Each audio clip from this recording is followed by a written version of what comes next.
Bonsoir. Donc, merci d'abord à Christian de nous avoir invités, Démographie Responsable, à évoquer cette question démographique. On a intitulé ensemble cette intervention « Le débat nécessaire », parce que je pense qu'en effet c'est une des questions les plus importantes qui se posent et c'est en même temps une des questions qui est le moins souvent évoquée. Avant d'aller plus dans le sujet, je vous dis peut-être un petit mot de l'association Démographie Responsable que je représente ici. C'est une association qui, depuis 9 ans maintenant, essaye de faire en sorte, c'est une association écologiste d'abord, je dois préciser, c'est-à-dire avec des gens qui sont d'abord motivés par les questions de protection de la nature, de respect de la beauté du monde, de la manière la plus générale. Donc c'est une association qui essaye de faire en sorte que ce débat sur notre nombre, sur le poids de notre nombre dans la dégradation des écosystèmes, eh bien, ait toute sa place au sein des débats sur l'écologie. On constate qu'il ne l'a pas actuellement, donc nous nous sommes spécialisés sur cette question, non pas en considérant que les autres questions, et notamment la question du mode de vie, n'existent pas évidemment, mais en considérant qu'il y avait là un point central, un point incontournable autour de l'idée, si vous voulez, que quoi qu'on fasse en matière d'écologie, trions nos déchets, utilisons moins notre voiture, soyons tous gentils, partageurs, altruistes, etc. Si jamais nous ne faisons pas vraiment attention à notre nombre, nous irons inéluctablement à la destruction des écosystèmes et de la biosphère. Donc voilà l'objectif de l'association.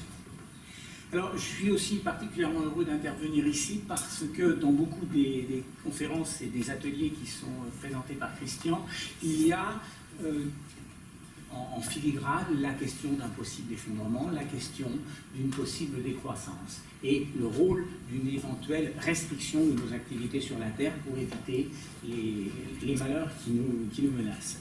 Je suis de ceux qui pensent effectivement qu'à côté des questions d'organisation, de modification de structure, de façon, disons, d'être plus malin, il y a une question qui est encore plus essentielle, qui est celle des ordres de grandeur, et qu'on ne peut pas contourner. J'aime bien dire, au fond, que la nature d'un problème, elle est en grande partie dans son ordre de grandeur. Alors, c'est peut-être pas très intellectuel de dire les choses ainsi, mais 1 million, c'est pas comme 1 milliard. Et donc, l'ordre de grandeur est essentiel, et bien évidemment, c'est une question, l'ordre de grandeur, qui se pose tout particulièrement sur la question des effectifs de l'humanité. Nous sommes, on va le voir plus en détail, mais nous sommes sur des effectifs que jamais l'humanité n'a connu au cours de son histoire, et même jamais aucune espèce animale de taille comparable n'a connu, bien évidemment. Oh, je dis juste un petit mot des tests sur l'effondrement, on en a souvent parlé. Il y a eu un livre célèbre, L'effondrement de Jared Diamond, donc il l'évoquait également. Je dois dire qu'il n'y a toutefois rien de comparable avec ce qui nous menace aujourd'hui. On a parlé d'effondrement de sociétés de quelques milliers d'habitants, quelques dizaines de milliers, peut-être quelques millions parfois, mais là on est sur un problème qui touche l'ensemble de la planète, qui touche 8 milliards d'habitants, 11 milliards demain peut-être, et qui touche l'ensemble de la biosphère. Donc on est quand même, bien que les questions de l'effondrement aient déjà été évoquées, on est quand même sur quelque chose d'assez spécifique. Alors je vous propose au cours de cette conférence de parler d'abord de notre nombre, tout simplement, de rappeler les faits, parce qu'on ne peut pas parler de démographie sans quand même rappeler combien on est et à quelle vitesse nous avons évolué et en quoi nos effectifs d'aujourd'hui sont tout à fait spécifiques.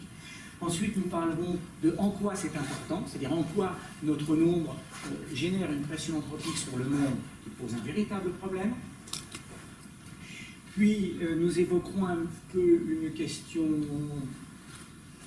importante aussi, qui est la raison pour laquelle on n'en parle pas. Pourquoi c'est tabou?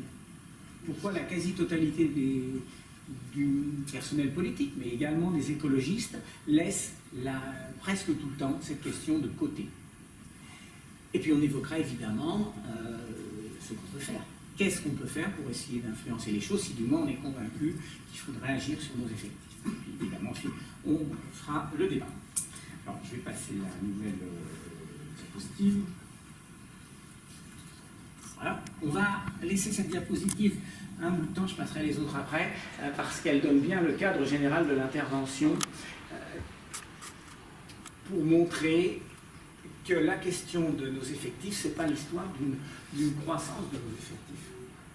C'est l'histoire d'une explosion ce qu'on connaît aujourd'hui, on est au bout, et encore là ça s'est arrêté à 6 milliards, on pourrait monter à 7, 3/4 comme on l'est aujourd'hui, en poussant un peu après l'an 2000. Mais vous voyez que l'histoire de la démographie, c'est pas une histoire tranquille, c'est une histoire quasiment plate, l'essentiel et encore on part que du néolithique, l'essentiel du temps pour monter avec une courbe qui est une asymptote pratiquement verticale aujourd'hui. L'une des difficultés pour aborder cette question et pour faire prendre conscience aux gens de la difficulté, c'est la référence culturelle que nous avons. Nous sommes 8 milliards aujourd'hui. Les gens qui vivent aujourd'hui ont donc toujours vécu, pour les plus vieux d'entre nous, dans un monde de 2 milliards, mais ça c'est quand ils étaient bébés, mais disons dans un monde de 3, 4, 5, 6, 7 milliards. C'est-à-dire qu'au fond de nous-mêmes est inscrit dans notre culture le fait que sur la Terre, on est 7-8 milliards, on est on est plusieurs milliards d'habitants. Ça nous paraît naturel. Et quand certains disent qu'il faudra revenir à, je sais pas, à 2 milliards d'habitants, ou 1 milliard, ou même à 500 millions, ça nous paraît extrêmement violent, parce que c'est contraire à tout ce qu'on a toujours connu. Quelques milliards, c'est l'état naturel des choses. Mais c'est le contraire qui s'est passé l'essentiel du temps. On va remonter un petit peu jusqu'à la préhistoire, parce que j'aime bien prendre du recul sur les questions importantes. Je pense que c'est nécessaire. Alors, je ne sais pas quand est-ce qu'il faut faire remonter la préhistoire. J'ai décidé de la faire remonter il y a 30 000 ans, parce qu'il y a 30 000 ans, c'est le moment où il n'y a eu plus qu'une seule espèce du genre Homo, il n'y a eu plus que l'Homo sapiens. À ce moment-là, il a éliminé, avec une grande homogénéité de comportement, de même qu'il a éliminé la quasi-totalité des grands animaux, il a éliminé aussi toutes les autres espèces. L'homme de Denisova, l'homme de Néandertal, peut-être le petit homme de Flores, il apparaît que c'était une variété spéciale, et puis sans doute d'autres qu'on ne connaît pas. Donc il y a 30 000 ans, il y a eu une homogénéisation de l'humanité aux alentours, avec une seule espèce, l'Homo sapiens, donc on est tous interféconds, il n'y a qu'un seul type d'homme, et cet homme s'est à peu près répandu sur toute la planète. Combien était-on? Alors l'INET n'existait pas. On ne sait pas donc de manière très précise, il ne faut pas se faire d'illusions, je ne vais pas vous donner un chiffre en jurant qu'il était exact, mais entre il y a 30 000 ans et il y a 10 000 ans, l'époque à laquelle commence cette courbe, les effectifs de l'humanité ont probablement varié entre quelques dizaines de milliers d'habitants dans les périodes les plus dures, quelques centaines de milliers, quelques millions, probablement 5 à 10 millions à la fin et au début de cette période-là. Donc vous voyez, on était sur un monde qui était complètement différent. Même si on prend la population extrême, disons 5 à 10 millions d'habitants à la fin de la période, ça voulait dire une personne par 1000, pour 1000 par rapport à aujourd'hui. 1 sur 1000. Donc vous voyez, c'est pas différent, c'est complètement autre chose. S'il n'y avait qu'une personne sur 1000, ben, ce serait les problèmes écologiques qui ne se poseraient pas. On n'est même pas obligé de faire attention à nos déchets. Quelque part, 1 sur 1000, c'est rien. Et ça, il faut bien en avoir conscience pour se rendre compte qu'on vit une époque spéciale. Vraiment. Et c'est parce qu'on a été peu nombreux, que cela a pu durer extrêmement longtemps. Ça, c'est une chose importante aussi. Parce que la pointe qu'on connaît actuellement, ça ne peut pas durer. Les versions prolongent, ça mène à l'impossible. Donc, la compréhension de la platitude et du faible niveau pendant de très longues périodes, opposée à l'extrême pointe pendant une période très brève, nous fait comprendre, je crois, la nature du problème. Alors, que s'est-il passé après? On fixe généralement aux alentours de 10 000 ans, 8 000 ans, peu importe la date exacte, une période assez particulière qu'on a appelée la révolution néolithique, et en général, qu'on caractérise par l'invention de l'agriculture avec des zones de production et puis des zones de consommation qui sont les villes, les villages. Ce qu'il faut bien voir, c'est qu'alors à cette période qui a donc commencé aux alentours d'il y a 10 000 ans, mais ça dépendait des endroits sur Terre, ça n'a pas été tout à fait systématique partout en même temps, il faut bien voir que ça s'est accompagné d'une structuration des territoires. C'est-à-dire que l'homme s'est mis, il est passé du statut de prédateur, comme les autres, un prédateur un peu important, un peu spécial, déjà plus intelligent et plus coopératif que les autres, mais enfin un prédateur, il est passé à un stade d'organisateur et de producteur. C'est là toute la différence. Jusqu'à présent, tant qu'on était prédateur, on était astreint aux limites de la nature. C'est-à-dire qu'on était 5 à 10 millions. Eh bien, assez curieusement, les études montrent que c'est à peu près l'effectif des grands félins prédateurs, c'est-à-dire les lions. Bon, il y a les tigres aussi, c'est moins nombreux. Mais les lions sur la Terre, alors à l'époque, il y a 10 000 ans, des lions sur la Terre, il n'y en avait pas qu'en Afrique. Hein. Il y en avait en Afrique, il y en avait en Asie, il y en a encore 300, je crois. Il y en avait en Asie, il y en avait en Europe. il y en avait, la guerre du feu le rappelle, et il y en avait en Amérique, il n'y a qu'en Australie qu'il ne devait pas y en avoir, mais il y en avait pratiquement sur toute la planète. Eh bien, ces grands prédateurs, ils étaient de l'ordre de 5 à 10 millions. C'est-à-dire qu'au fond, c'est l'effectif normal d'un animal inclus dans le processus écologique qui vit sur les autres, donc c'est le top de la chaîne alimentaire, mais on ne peut pas être plus nombreux. Et à partir du moment où on change de statut, c'est-à-dire de prédateur, on passe à organisateur du territoire, on peut avoir une augmentation extrêmement importante de nos effectifs, et c'est ce qui va se passer, même si on ne le voit pas au début sur cette courbe. On va passer au cours de la révolution néolithique, c'est-à-dire de l'an moins 10 000 jusqu'à, je vais m'arrêter après à l'an 0, à la naissance de Jésus-Christ, on va passer à des effectifs qui seront aux alentours de 200, éventuellement 250 millions d'habitants. C'est rien par rapport à aujourd'hui, mais c'est énorme par rapport à l'essentiel de notre histoire. C'est-à-dire qu'avec 250 millions d'habitants, ça veut déjà dire qu'on est dans un système où nous produisons nous-mêmes notre nourriture. Et où on va donc avoir organisé tous les territoires. C'est une progression qui est extrêmement lente par rapport à aujourd'hui. Même pas quelques courts milliers. Mais néanmoins, ça se prolonge sur quelques milliers d'années, et donc ça nous permet d'atteindre à l'époque de Jésus-Christ 200 millions d'habitants environ. Je m'arrête à l'époque de Jésus-Christ pour deux raisons. D'abord parce que c'est pratique, on sait les débuts de notre ère, c'est comme ça qu'on a l'habitude de compter. Pour une autre raison aussi, c'est que ça a été marqué effectivement par la création de l'Empire romain, l'existence de l'Empire romain en tout cas, qui est un modèle, c'est pas exactement le système que nous, mais qui est quand même un modèle extrêmement centralisé, avec un pouvoir fort, avec une ville. Alors, il n'y en avait pas plein des grandes villes, mais il y en avait une extrêmement importante qui vivait en fait sur le reste du monde qui l'entourait. Donc on s'approche déjà de notre modèle. Et puis en plus, symboliquement, on associe souvent cette époque de l'Empire romain et l'époque de Jésus-Christ à une phrase très connue qu'on retrouve toujours et qu'on nous cite souvent quand on a des débats sur la démographie, qui est la phrase « croissez et multipliez ». Cette phrase est juste et fausse. Elle a un intérêt parce qu'on sait bien qu'elle imprime encore beaucoup de nos comportements. On sait à quel point la croissance est, dans ses volets démographiques, mais également dans ses volets économiques, est extrêmement valorisée par la plupart des gens qui nous dirigent, et même la plupart d'entre nous d'ailleurs. Donc, quelque part, elle instille un peu nos sociétés, elle génère leur mentalité. Et en même temps, il y a un côté faux, c'est que cette phrase ne date absolument pas de Jésus-Christ, elle date de la rédaction des textes qu'on appelle la Genèse, et elle date d'une époque qui est en réalité antérieure, 400 à 600 ans avant Jésus-Christ. Et c'est là que c'est intéressant, parce qu'elle a été écrite à une époque où l'humanité représentait à peu près 150 millions de personnes. C'est-à-dire qu'on a une mentalité de croissance, une valorisation de cette idée de croissance qui s'est basée dans un monde qui avait 150 millions de personnes, c'est-à-dire 50 fois moins qu'aujourd'hui. 50 fois moins qu'aujourd'hui. On peut penser effectivement que c'est peut-être un peu maladroit de continuer à penser sur des valeurs culturelles qui étaient adaptées à un monde qui était d'un ordre de grandeur complètement différent du nôtre. C'est une règle générale. Que s'est-il passé après? Bien, de Jésus-Christ jusqu'à l'an 900, curieusement, ça a assez peu évolué. La population en l'an 900 était aux alentours de 250 millions d'habitants, peut-être 300, on ne sait jamais exactement, parce que les conditions d'hygiène, les conditions de production, les conditions alimentaires n'avaient pas énormément varié. Il y a eu quand même un phénomène important qui a été l'effondrement de l'Empire romain, avec plusieurs dizaines de millions de personnes en moins. Mais ça a été globalement compensé par d'autres évolutions en sens contraire dans le reste du monde. Il faut dire aussi, c'est toujours une des difficultés, on est plus au courant de ce qui s'est passé en Europe que de ce qui s'est passé dans le reste du monde. Quel était exactement le niveau de la Chine, comment ça se passait en Amérique du Sud, c'est toujours un petit peu plus délicat. Ensuite, de l'an 900 à l'an 1800, alors là on commence à voir des petites choses, vous voyez, entre ici, ça commence à monter un petit peu.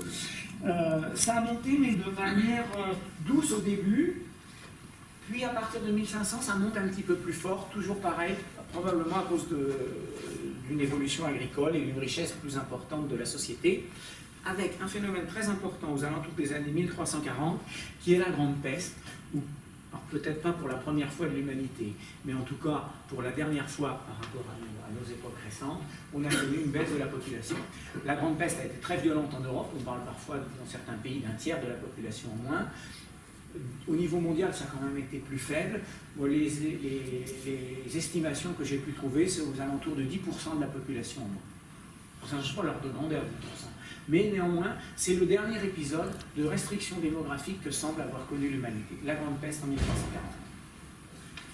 Après, on rentre à partir de 1800 dans le phénomène de révolution industrielle qui, dans nos pays, dans un premier temps, a vraiment lancé un effort démographique en multipliant les richesses des hommes et notamment leur accès alimentaire.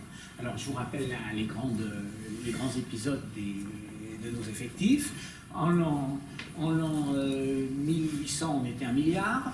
En 1900, 1,6 milliard, 1930, 2 milliards, 1960, 3 milliards, 1974, 4 milliards, 1986, 87, on a atteint 5 milliards, on a atteint ensuite le 6e milliard en 1999 et on a atteint le 7e milliard, pardonnez-moi, en 2011.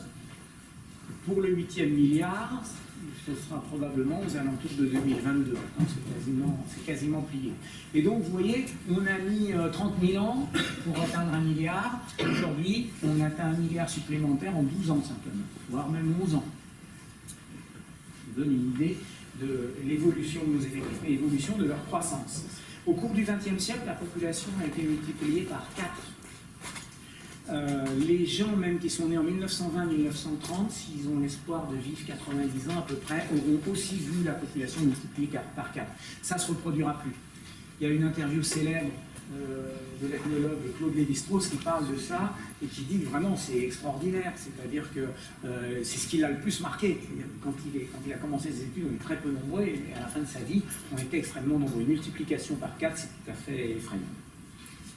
Le record de croissance en pourcentage a été atteint entre les années 1960 et 1970, puisqu'on était aux alentours de 2%, et aux alentours de 65, on était même à 2,1%. Depuis 1970, le taux de croissance de l'humanité a baissé. Je crois que j'ai une diapositive là-dessus.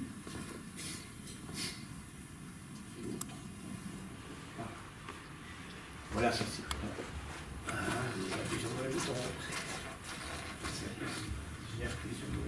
Enfin, on voit quand même la diapositive.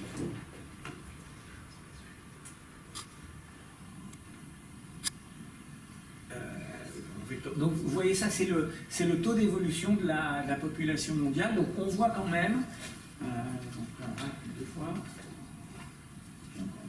Voilà. On voit que ce taux de croissance de la population mondiale, merci beaucoup, commence à baisser.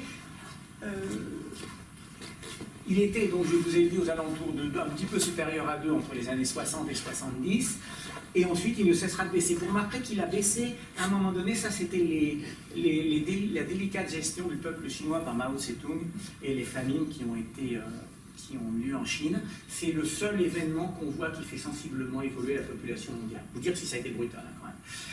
Ça n'a pas fait baisser la population mondiale, ça a fait baisser le taux de croissance qui était aux alentours de 2 et qui est revenu un peu inférieur à 1,6 pour un certain temps. Puis ensuite, ça a baissé. Cette courbe a été faite en 2010, elle est déjà un petit peu optimiste, puisqu'en réalité, vous voyez qu'on est en 2018 ici, et en réalité, on est un peu au-dessus. On n'est pas à 1,1% de croissance, on est aujourd'hui à 1,2%.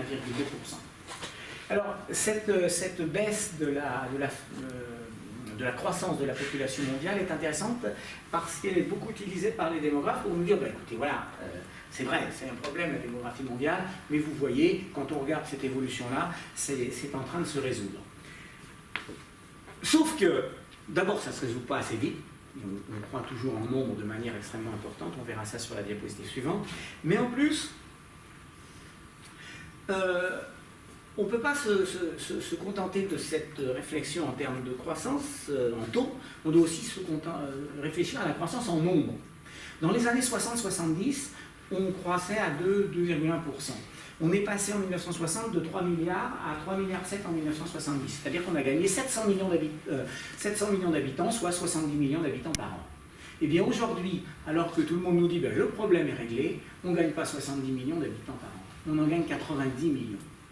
C'est-à-dire que tous les ans, il s'ajoute à la Terre plus d'habitants qu'il ne s'en ajoutait dans cette époque qui était censée être le record de la croissance démographique. Et bien sûr, ces habitants s'ajoutent sur une Terre toujours plus dégradée et sur une Terre toujours plus habitée. On est plus de 2 fois plus nombreux aujourd'hui qu'en 1970. Pour vous donner un ordre de grandeur qui est quand même étonnant, depuis qu'on est allé sur la Lune, on va fêter le 50e anniversaire cette année, eh bien il y a plus de l'humanité a gagné plus d'hommes depuis qu'on est allé sur la Lune qu'elle n'en avait gagné de l'époque de Graham jusqu'à l'époque d'Armstrong. Et les durées sont évidemment pas les mêmes.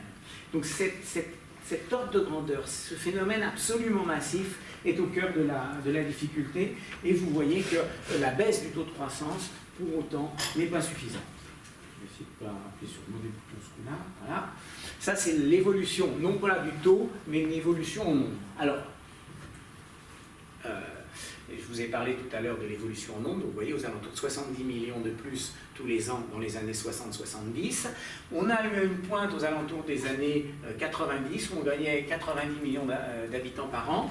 Aujourd'hui, ça a un petit peu baissé. Alors la courbe là aussi est optimiste, en réalité c'est plus élevé que ça. Elle a été faite en 2010. Aujourd'hui, on n'est quand même pas loin aujourd'hui de 90 millions. Les estimations ne sont pas au million près. On n'est pas loin de plus 90 millions d'habitants par an. Donc, alors, est-ce que ça donnera après? On ne le sait pas exactement, mais vous voyez qu'on a encore pas mal d'années de croissance forte avec des quantités extrêmement importantes d'humains qui vont s'ajouter sur la planète. Au-delà de ces données globales, se passent évidemment les données maintenant locales, c'est-à-dire comment cette population croît au niveau mondial. Vous avez, alors là, la situation par continent, vous avez évidemment le géant démographique, c'est l'Asie, 4,5 milliards d'habitants, avec deux sous-géants qui sont l'Inde et la Chine. Vous le savez, dans quelques années, l'Inde deviendra le pays le plus peuplé du monde. La Chine est en voie de stabilisation démographique. On a même eu récemment des informations selon lesquelles, à vérifier, mais selon lesquelles la Chine, pour la première fois de l'histoire, enfin l'histoire récente en tout cas, aurait eu une très faible baisse de sa population, de l'ordre de 1 pour 1000. C'est à vérifier, hein, c'est pas encore acquis cette affaire. Mais en tout état de cause, le vieillissement de la population chinoise fait qu'il y aura plus de morts, parce que les gens plus âgés, évidemment, meurent dans une plus grande proportion. La fécondité chinoise est beaucoup plus basse, quoiqu'elle remonte depuis quelques années. Par rapport à l'Inde, il est certain que dans 3, 4, 5 ans, l'Inde sera le pays le plus peuplé du monde. Vous avez en Chine également, en Asie, un certain nombre de situations particulières. Dans toute la péninsule indo-chinoise, vous avez des densités très importantes. Vous avez également l'Afghanistan qui a des taux de fécondité absolument gigantesques, au-delà de 5 enfants par femme. Et vous avez un pays particulier dans cette région-là, qui est le Bangladesh, avec une densité de 1100 habitants par kilomètre carré. Pour vous donner un ordre d'idée, s'il y avait la même densité en France, la population française serait de 600 millions d'habitants. Pour les gens qui habitent ou qui ont habité en région parisienne, je vous laisse imaginer ce que serait la ligne du RER A si nous avions la densité du Bangladesh. C'est proprement invivable. C'est proprement invivable, et ça veut dire concrètement non seulement qu'on élimine toute la nature, mais ça veut dire aussi qu'on vit en réalité sur l'extérieur. Et donc ce genre de choses n'est évidemment pas tenable au niveau planétaire. L'autre continent fantastique en matière de démographie, c'est l'Afrique. Alors l'Afrique est beaucoup moins peuplée que l'Asie, puisqu'aujourd'hui elle est aux alentours de 1,25 milliard d'habitants. Mais c'est elle qui, de très loin, concentre le potentiel de croissance le plus important. On considère qu'au cours du XXIe siècle, si les projections de l'ONU sont fiables, et elles le sont probablement quand même en bonne partie, 90% de la croissance de la population mondiale aura lieu en Afrique. 90%. Presque le problème, il est presque que là, en termes de croissance. L'Afrique avait 200 millions, 250 selon certaines estimations, millions d'habitants en 1950. Elle en a 1,25 milliard aujourd'hui. Elle devra en avoir 2,4 en 2050. Et elle devra en avoir, là aussi si on en croit l'ONU, 4,3 milliards en 2100. C'est-à-dire qu'en 150 ans, l'Afrique va avoir multiplié sa population par 20. C'est comme si vous aviez une classe avec un élève et que 150 ans plus tard, chaque classe, elle soit de taille normale, une vingtaine d'élèves. Multiplication par 20, ce n'est pas une croissance, c'est aussi une explosion. Et il va falloir évidemment nourrir et protéger la nature dans ce cadre-là. Alors puis là aussi, il y a des situations tout à fait extraordinaires en Afrique. Vous avez le Nigeria, qui est le géant démographique, il approche bientôt les 200 millions d'habitants, et on prévoit qu'il est en 2100 entre 700 et 900 millions d'habitants. C'est pas tenable, ce ne sera probablement pas. Et si ça ne se fait pas, ce sera parce que le Nigeria se heurtera aux limites de la planète, avec des famines. 700, ou disons, j'arrondis, mais 900 millions d'habitants au Nigeria, ça veut dire que c'est un pays qui fait le 10e des États-Unis, et il va avoir 3 fois la population des États-Unis, dans un cadre social et sociétal complètement différent, évidemment. Vous avez un pays comme le Niger, avec 7,3 enfants par femme, qui détient le record du monde. 7,3 enfants par femme, c'est-à-dire 7,3 enfants par couple, ça veut dire que 2 personnes se transforment en 7 personnes et demie en une génération. C'est-à-dire que chaque personne se transforme en 3 personnes et demie, à peu près. Donc ça veut dire que tous les 25 ans, tendanciellement en tout cas, la population est multipliée par 3, 3 et demi. C'est-à-dire que tous les 50 ans, elle est multipliée par 3 fois 3, 9, disons 10. 3 et demi. Tous les 50 ans multipliés par 10, ça veut dire que tous les 100 ans, elle est multipliée, non pas par 20, mais par 100. On voit bien que ce sont des taux qui sont absolument intenables dans le long terme. Vous avez d'autres situations qui paraissent moins graves, mais qui le sont quand même. L'Égypte, par exemple. L'Égypte qui avait entre 2 et 4 millions, disons 3 millions d'habitants à l'époque de Napoléon, elle en a aujourd'hui, j'ai arrondi 100 millions, c'est ça, c'est 100 millions. Donc 100 millions, avec, en plus l'Égypte, la zone habitable de l'Égypte, elle est grande comme la Belgique en réalité, c'est le delta du Nil, et puis quelques centaines de mètres autour du Nil. Et bien sûr, cette zone-là, la densité, c'est 2000 habitants au kilomètre carré, c'est même plus que le Bangladesh. C'est la zone la plus peuplée du monde. Vous voyez, quand vous avez peut-être vu des photos du ciel, enfin de la Terre prises par des satellites, et bien vous avez une bande d'une brillance extrême, tout au delta du Nil, c'est presque l'endroit le plus brillant du monde. Bon, il y a aussi des problèmes en Afrique de l'Est, avec par exemple la Tanzanie, le Kenya. J'ai vu que récemment, les populations kenyanes vous laissent défendre contre les éléphants, ce qui montre bien l'effet de la pression démographique et ses difficultés à maintenir la nature et le nombre d'hommes. Vous avez aussi des difficultés dans le centre, le Rwanda et le Burundi ont des densités extrêmement importantes. Ça devait d'ailleurs déjà, c'est assez ancien, parce que dans le livre de Jared Diamond, toujours le même, donc Effondrement, il en parlait et il attribue même à la démographie un facteur important de destruction de l'environnement et un facteur générateur des terribles événements qui ont lieu aux alentours des années 95 là-bas. Bien. Alors, qu'en sera-t-il dans l'avenir? Ça, c'est des données, on est à peu près d'accord dessus, on peut avoir quelques détails différents, mais enfin, on est à peu près d'accord. Évidemment, les projections, c'est différent. L'ONU et l'INEP, qui sont 2 organismes un peu sérieux, je pense, quand même, qu'on peut croire, font des projections pour 2050 et pour 2100. En ce qui concerne 2050, les projections sont assez fiables. Elles sont assez fiables parce que la démographie présente une grande inertie. On ne va pas multiplier par 2 notre nombre d'enfants, ni le diviser par 2 très rapidement. Les gens qui vont avoir des enfants d'ici à 2050 sont en bonne partie déjà nés, ou vont naître, pour ceux qui les auront juste en 2050, vont naître dans les quelques années qui viennent. Donc, globalement, les choses sont sur les rails, et il n'y aura pas un changement du tout au tout d'ici là. Donc on peut penser que ce que nous dit l'ONU et ce que nous dit l'INEP, d'ailleurs ils sont à peu près d'accord, est assez fiable. En 2050, eh bien, on sera probablement juste un petit peu en dessous de 10 milliards. Disons 10 milliards pour arrondir. Ce qui est intéressant, c'est que dans les années 2000, on pensait qu'on serait 9 milliards en 2050. En 2010, là j'ai les chiffres précis, l'INEP nous disait qu'on serait 9 milliards 400 millions, puis elle a dit tous les 2 ans 9 milliards 6, 9 milliards 7, 9 milliards 8, 9 milliards... il y a même une récente projection à 9 milliards 9. Et l'ONU pensait qu'on serait 9 milliards 100 quand elle a fait sa projection en 2008, et elle est maintenant au même niveau que l'INEP, c'est-à-dire en dessous de 10 milliards. Donc non seulement on a une population qui va atteindre 10 milliards, mais vous voyez que notre anticipation est elle-même progressive. C'est-à-dire que le ralentissement de la croissance démographique, qui longtemps a été dans toutes les têtes, en fait, déjà depuis quelques années, les instituts démographiques l'ont retourné et pensent que ça va être, entre guillemets, pire que ce qu'on pensait. C'est-à-dire que les courbes que je vous ai montrées sont plutôt à rehausser vers le haut. Pour 2100, c'est un peu plus délicat.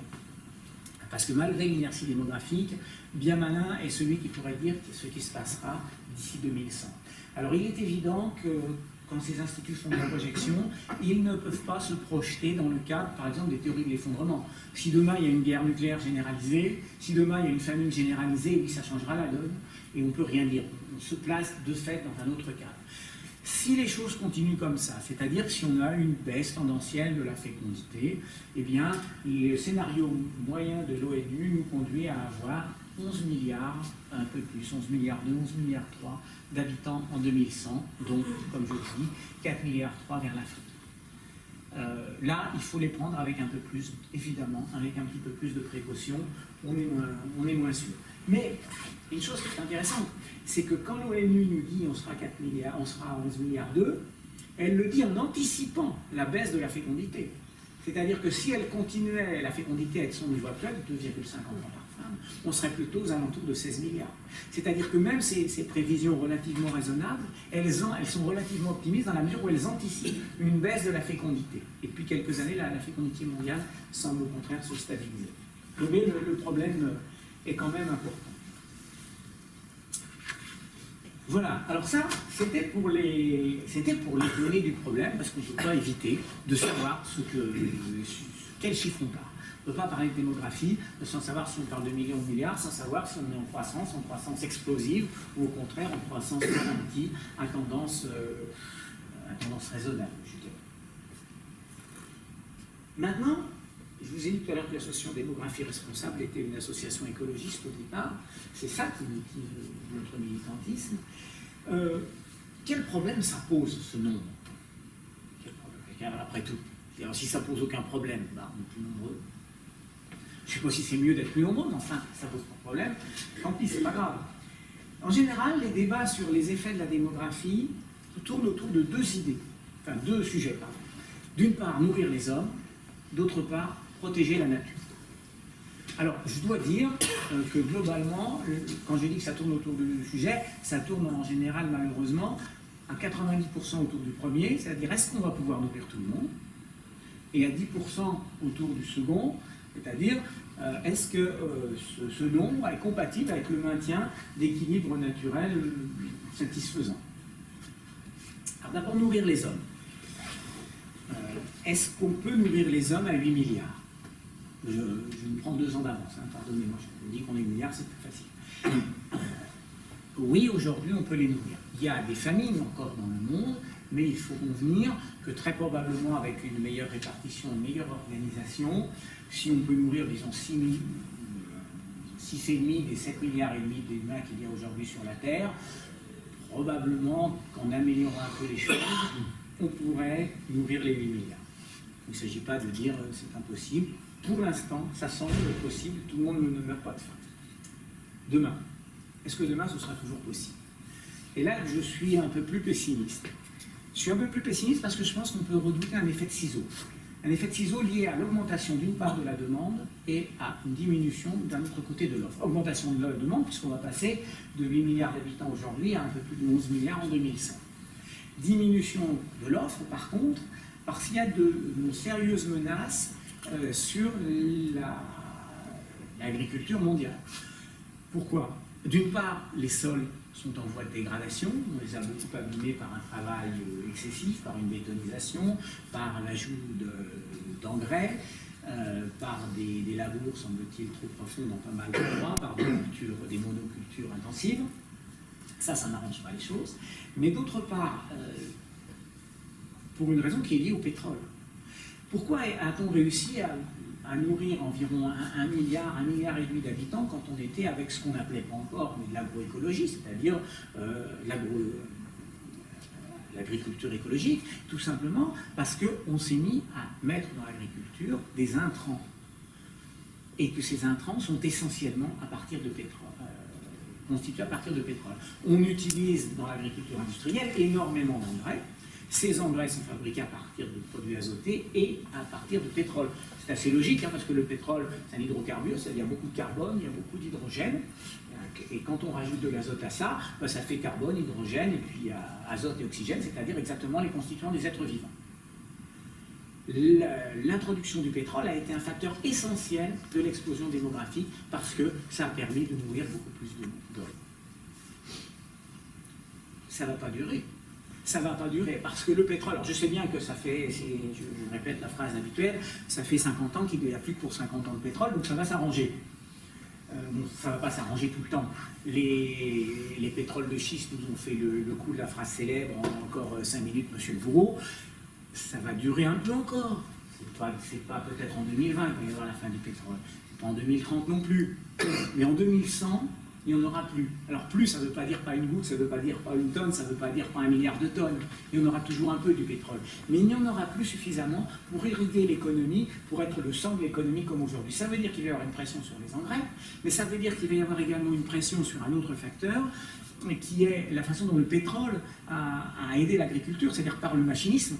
Si vous n'avez plus de pétrole, vous n'avez plus de tracteur, vous n'avez plus de moissonneuse-batteuse, et vous n'avez plus non plus de moyens pour le transporter, la nourriture. Parce qu'aujourd'hui, il y a une distinction très forte entre les zones de production et les zones de consommation. Eh bien ça, c'est plus possible dans un monde sans pétrole. Et donc, cette pression du pétrole va très probablement faire, être l'un des leviers du ciseau qui, avec l'augmentation du nombre, va vraiment poser un problème. Ça, c'est une menace pour ce siècle. Je ne peux pas le dater, mais il est très certain que c'est une menace. Et ça va être un grand changement, parce que nous sommes habitués, en gros, à la disparition des famines. Il y en a encore en Afrique, mais globalement, le monde, la plupart des gens mangent quand même dans le monde, et on risque fortement d'y retourner. Et je vous dis là, apparition de deux phénomènes, déplétion pétrolière, et il n'y a pas de substitut là pour le pétrole pour ça, et puis augmentation du nombre des hommes. Alors évidemment, j'évoque souvent ces sujets devant différentes personnes, et il y a des réponses à ça. Et il y a des gens qui sont persuadés que la démographie n'est pas un problème important, m'objectent un certain nombre de choses. Alors il y en a 3 qui disent, mais non, on ne va pas y avoir de famine, parce qu'on peut faire des choses. La première, c'est on va manger de manière moins carnée. Plus de légumes, on va devenir végétarien ou plus végétarien. La seconde, on va réduire le gaspillage. Et la troisième, on va se mettre de manière massive à l'agroécologie. Ce sera des marques du fumier, des pierres rabies, ce que vous voulez, et donc ça va solutionner tous les problèmes. Personnellement, je ne suis pas convaincu par aucun de ces 3 éléments. Sur l'alimentation moins carnée d'abord. Alors, je distingue 2 choses. Aujourd'hui, les conditions d'élevage des animaux et leurs conditions d'abattage sont absolument effroyables. Je dis, si les abattoirs avaient des parois de verre, tout le monde deviendrait végétarien du jour au lendemain. Donc si les gens veulent devenir végétariens pour cette raison-là, c'est une attitude, un combat que je respecte et que j'admire tout à fait. Si par contre, on devient végétarien pour une autre raison, qui est de dire, grâce à une alimentation végétarienne, on va pouvoir nourrir plus de gens et supprimer les famines. Parce que, vous savez, quand on mange directement les protéines à partir des végétaux, globalement, on a plus de protéines que si on passe par l'étape animale où on donne les protéines végétales aux animaux, puis ensuite on mange les animaux. C'est vrai, c'est incontestable, on pourra nourrir plus de monde. Est-ce que ça voudra dire qu'on va diminuer les famines? Non. Ça veut dire que globalement, on va aller vers plus de monde. Et qu'allant vers plus de monde, on va encore occuper une partie plus importante des territoires. Ajoutons d'ailleurs en plus que généralement la culture des céréales est moins écologique qu'une culture qui passerait avec des prairies, si on nourrit bien les animaux, pas si on nourrit au soja industriel, mais est probablement moins écologique et très probablement une agriculture avec des animaux est plus respectueuse de la nature qu'une culture qui serait uniquement à base de céréales, de riz et de choses de grande ampleur de ce type. Donc je suis un petit peu inquiet par cette évolution. Quoique je la respecte pour la première raison, bien évidemment. Mais j'y crois pas. Parce que quand on sera 11 milliards, on arrivera à les nourrir alors. Mais on fera quoi? On ira vers 12 milliards et puis on bétonnera et on agriculturisera la dernière terre. On voit qu'il y a un véritable problème à ce niveau-là. L'autre problème est un peu plus compliqué, c'est la réduction des gaspillages. Alors, si vous êtes intéressé à cette question, vous l'avez peut-être lu, on a différentes estimations. Il y aurait 30, 40, moi je dis parfois 50% de la nourriture mondiale qui serait gaspillée, qui serait jetée. 50, ça me semble un peu beaucoup. Mais enfin, mettons qu'il y en a une fraction non négligeable, ça c'est incontestable. Donc supprimons les gaspillages, et effectivement, si vous avez 30% de gaspillage, eh bien, vous avez 1 milliard de personnes en plus, oui, vous pourrez les mettre. Sauf que c'est pas si simple que ça, parce que le gaspillage n'est pas le résultat d'une négligence, c'est le résultat d'un calcul économique, que ce soit le calcul du supermarché ou le vôtre. Alors, vous ne le répéterez pas, mais moi, il m'arrive de jeter un yaourt. Pourquoi? Est-ce que c'est complètement idiot? Tout simplement, ça ne coûte rien un yaourt. Ça ne coûte rien. Est-ce qu'il est plus logique que je reprenne ma voiture pour acheter un yaourt ou une petite denrée alimentaire une fois de plus, ou est-ce qu'il est plus logique que je prenne un tout petit peu plus avec le risque de gaspiller, sachant que globalement, pour moi, le coût économique de ce gaspillage est inférieur au coût d'aller le chercher. Il en est de même pour un supermarché. Un supermarché, vous jetez plein d'aliments. Mais il y a une façon pour un supermarché de jeter aucun aliment. C'est de commander les yaourts, pas un par un, ok, mais plein pack de 8 par pack de 8 ou pack de 16 par pack de 16. Et c'est impossible. Parce que si vous faites ça, vous avez un coût de gestion et un coût d'approvisionnement qui est très au-delà de la valeur de ce que vous traitez. Donc globalement, économiquement, ce n'est pas rentable. Parce que la nourriture est extrêmement peu chère. Aujourd'hui, on estime que dans les pays développés, 13% du revenu des ménages est consacré à l'achat de la nourriture. C'est rien, 13%. Ça n'a jamais été aussi faible. Si la nourriture était chère, on la gaspille. On la gaspille parce qu'il est plus économique de la gaspiller. Et on le met souvent sur le plan moral, mais c'est pas bien. Mais le plan qui est déterminant, là, c'est le plan économique. On n'arrive pas à ne pas la gaspiller, parce que ça nous coûterait trop cher de ne pas la gaspiller.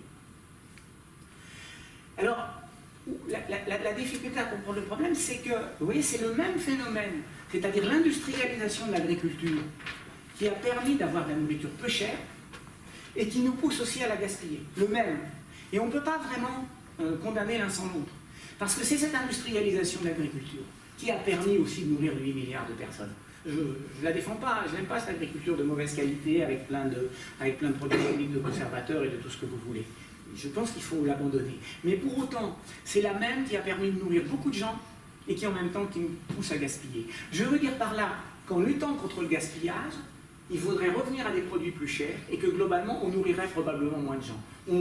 Certainement qu'on gaspillerait moins, mais pour autant, on ne nourrirait pas plus. C'est pour ça que je veux être extrêmement prudent sur les critiques du gaspillage. Je les comprends au point de vue moral, bien entendu. C'est choquant quand vous savez qu'il y avait d'un côté des gens qui meurent de faim et de l'autre côté des gens qui jettent. Mais ce n'est pas si simple. D'autant, évidemment, à vous avoir échappé, que la nourriture, elle n'est pas transférable. C'est-à-dire que la nourriture que soi-même on a laissé un peu pourrir dans le frigidaire, on ne va pas l'envoyer demain au Burundi. C'est pas possible. Donc la question se pose de manière un peu plus difficile, même si ça choque au premier abord. La dernière chose, c'est l'agroécologie. Alors ça, dans les milieux écologiques, on en parle beaucoup de l'agroécologie, c'est-à-dire que c'est ça qui devrait nous sauver. Alors là aussi, je suis presque un préalable, comme je l'ai fait tout à l'heure pour le bien-être animal. S'il s'agit de revenir à une écologie, à une agriculture plus respectueuse dans l'environnement, avec des produits de meilleure qualité, moi j'y suis évidemment tout à fait favorable, je pense qu'il faut y aller. Mais il faut savoir une chose, ça coûtera plus cher. Comme ça a coûté plus cher de se nourrir tout au long de l'histoire de l'humanité quand on n'avait pas les processus industriels. D'autre part, je ne suis pas toujours convaincu par les arguments des agroécologistes qui nous disent qu'on peut faire aussi bien en agroécologie, en termes de quantité, en termes de qualité je suis d'accord, mais en termes de quantité, qu'on le faisait avant, qu'on le faisait aujourd'hui avec l'agriculture industrielle. Parce que c'est ce qu'on a fait tout le temps en agroécologie, c'est-à-dire quand vous en prenez les principaux éléments, laisser des arbres, mettre certaines variétés de production agricole avec d'autres pour qu'elles se renforcent, éviter les intrants de manière excessive, en tout cas mettre que des intrants naturels, éviter les labours très très profonds, et c'est ce qu'ont fait nos ancêtres pendant l'essentiel de l'histoire.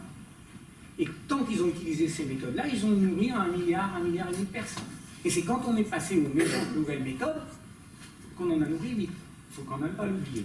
Alors, je sais bien, j'ai assisté il y a 2 ans à une conférence de Marc Dufumier qui nous expliquait le contraire, en nous montrant des exemples extraordinaires, sauf qu'évidemment, ce sont des exemples locaux, dans des pays chauds, dans des pays humides, avec des gens super compétents, avec des gens super suivis. Aujourd'hui, 50% de la population mondiale est dans les villes. Moi, je viens de ville aussi, je ne sais pas faire pousser les choses. Et je ne suis pas le seul. Je ne suis pas le seul. Et donc, et vous avez la région parisienne, et qui va faire pousser les choses? Ce n'est pas possible. Donc, je pense que ce retour à l'agroécologie, une écologie plus respectueuse de l'environnement, c'est tout à fait important sur le plan qualitatif. J'y suis vraiment favorable, ne croyez pas que je la dénigre par là. Mais pas pour une solution pour nourrir 8 milliards de personnes. Ma bonne solution à moi, ce serait, on retourne à l'agroécologie, mais on ne reste pas 8 milliards de personnes sur la Terre, pour qu'on puisse avoir un meilleur respect de l'environnement. Un autre facteur, oui, c'est protéger la planète. C'est le facteur dont je vous ai parlé tout à l'heure, et je vous ai dit, mais on en parle beaucoup moins. On peut dire d'une certaine façon que l'empreinte collective, la pression anthropique de l'homme sur la planète, c'est la multiplication du nombre des hommes par leur empreinte individuelle. Bon, c'est presque une tautologie de dire ça, hein, bien évidemment. Ça marche sur la consommation d'espace, ça marche sur la consommation de ressources, ça marche évidemment sur les émissions de polluants. Il y a quelques années, le président de démographie responsable, Denis Garnier, avait fait une conférence au Salon Greenberg. Il avait pris un exemple qui est intéressant, qui dit, par exemple, pour les émissions de polluants, en gros, entre 1900 et 2010, les émissions de gaz carbonique, bon, je ne sais pas si le gaz carbonique est un polluant ou pas, mais bon, les émissions de gaz carbonique ont été multipliées par 16 aux États-Unis. Eh bien, dans le même temps, les émissions de gaz carbonique par personne aux États-Unis ont été multipliées par 4, et la population des États-Unis a été multipliée par 4 aussi. Donc vous y avez une exacte identité du facteur démographique et du facteur mode de vie dans les émissions de gaz carbonique. Eh bien aujourd'hui, quand on vous parle du CO2, quand il y a des conférences, des COP sur le réchauffement climatique et sur le rôle du CO2, on ne parle que du facteur mode de vie et absolument pas du facteur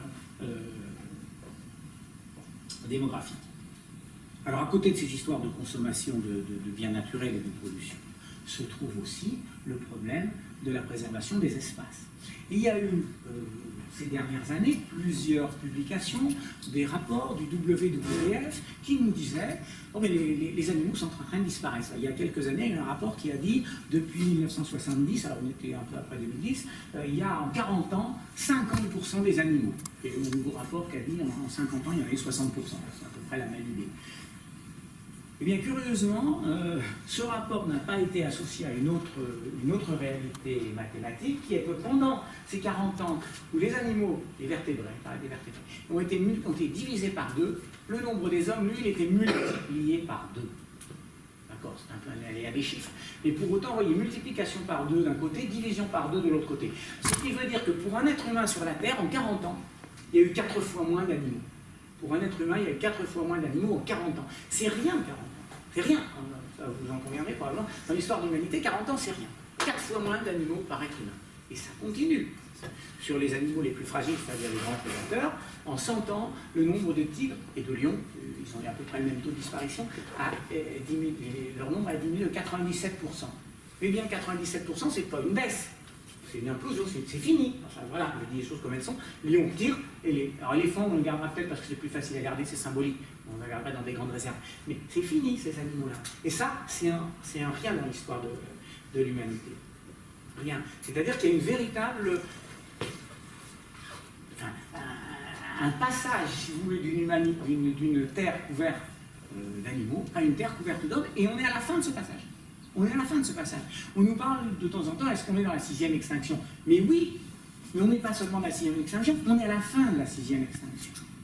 Et j'aime bien des fois provoquer la polémique en disant, mais on est une météorite. Vous savez, l'histoire de la météorite, il y a 65 millions d'années, une grosse météorite tombe, l'énergie dégagée est absolument gigantesque, ça bouleverse tous les équilibres, notamment ça fait brûler la végétation, donc les grands herbivores qui étaient des dinosaures à l'époque meurent, les carnivores dinosaures meurent aussi, et comme ça, en quelques dizaines, centaines d'années, on ne sait pas exactement, mais toute la grande faune a disparu. En une centaine d'années, toute la grande faune disparaît, c'est exactement ce que nous sommes en train de vivre. Je veux bien dire, la surpopulation, c'est une météorite. Et une grosse. Alors, je vous entreprends encore un petit mot sur je voudrais évoquer avec vous, avant qu'on passe au débat, les raisons du tabou.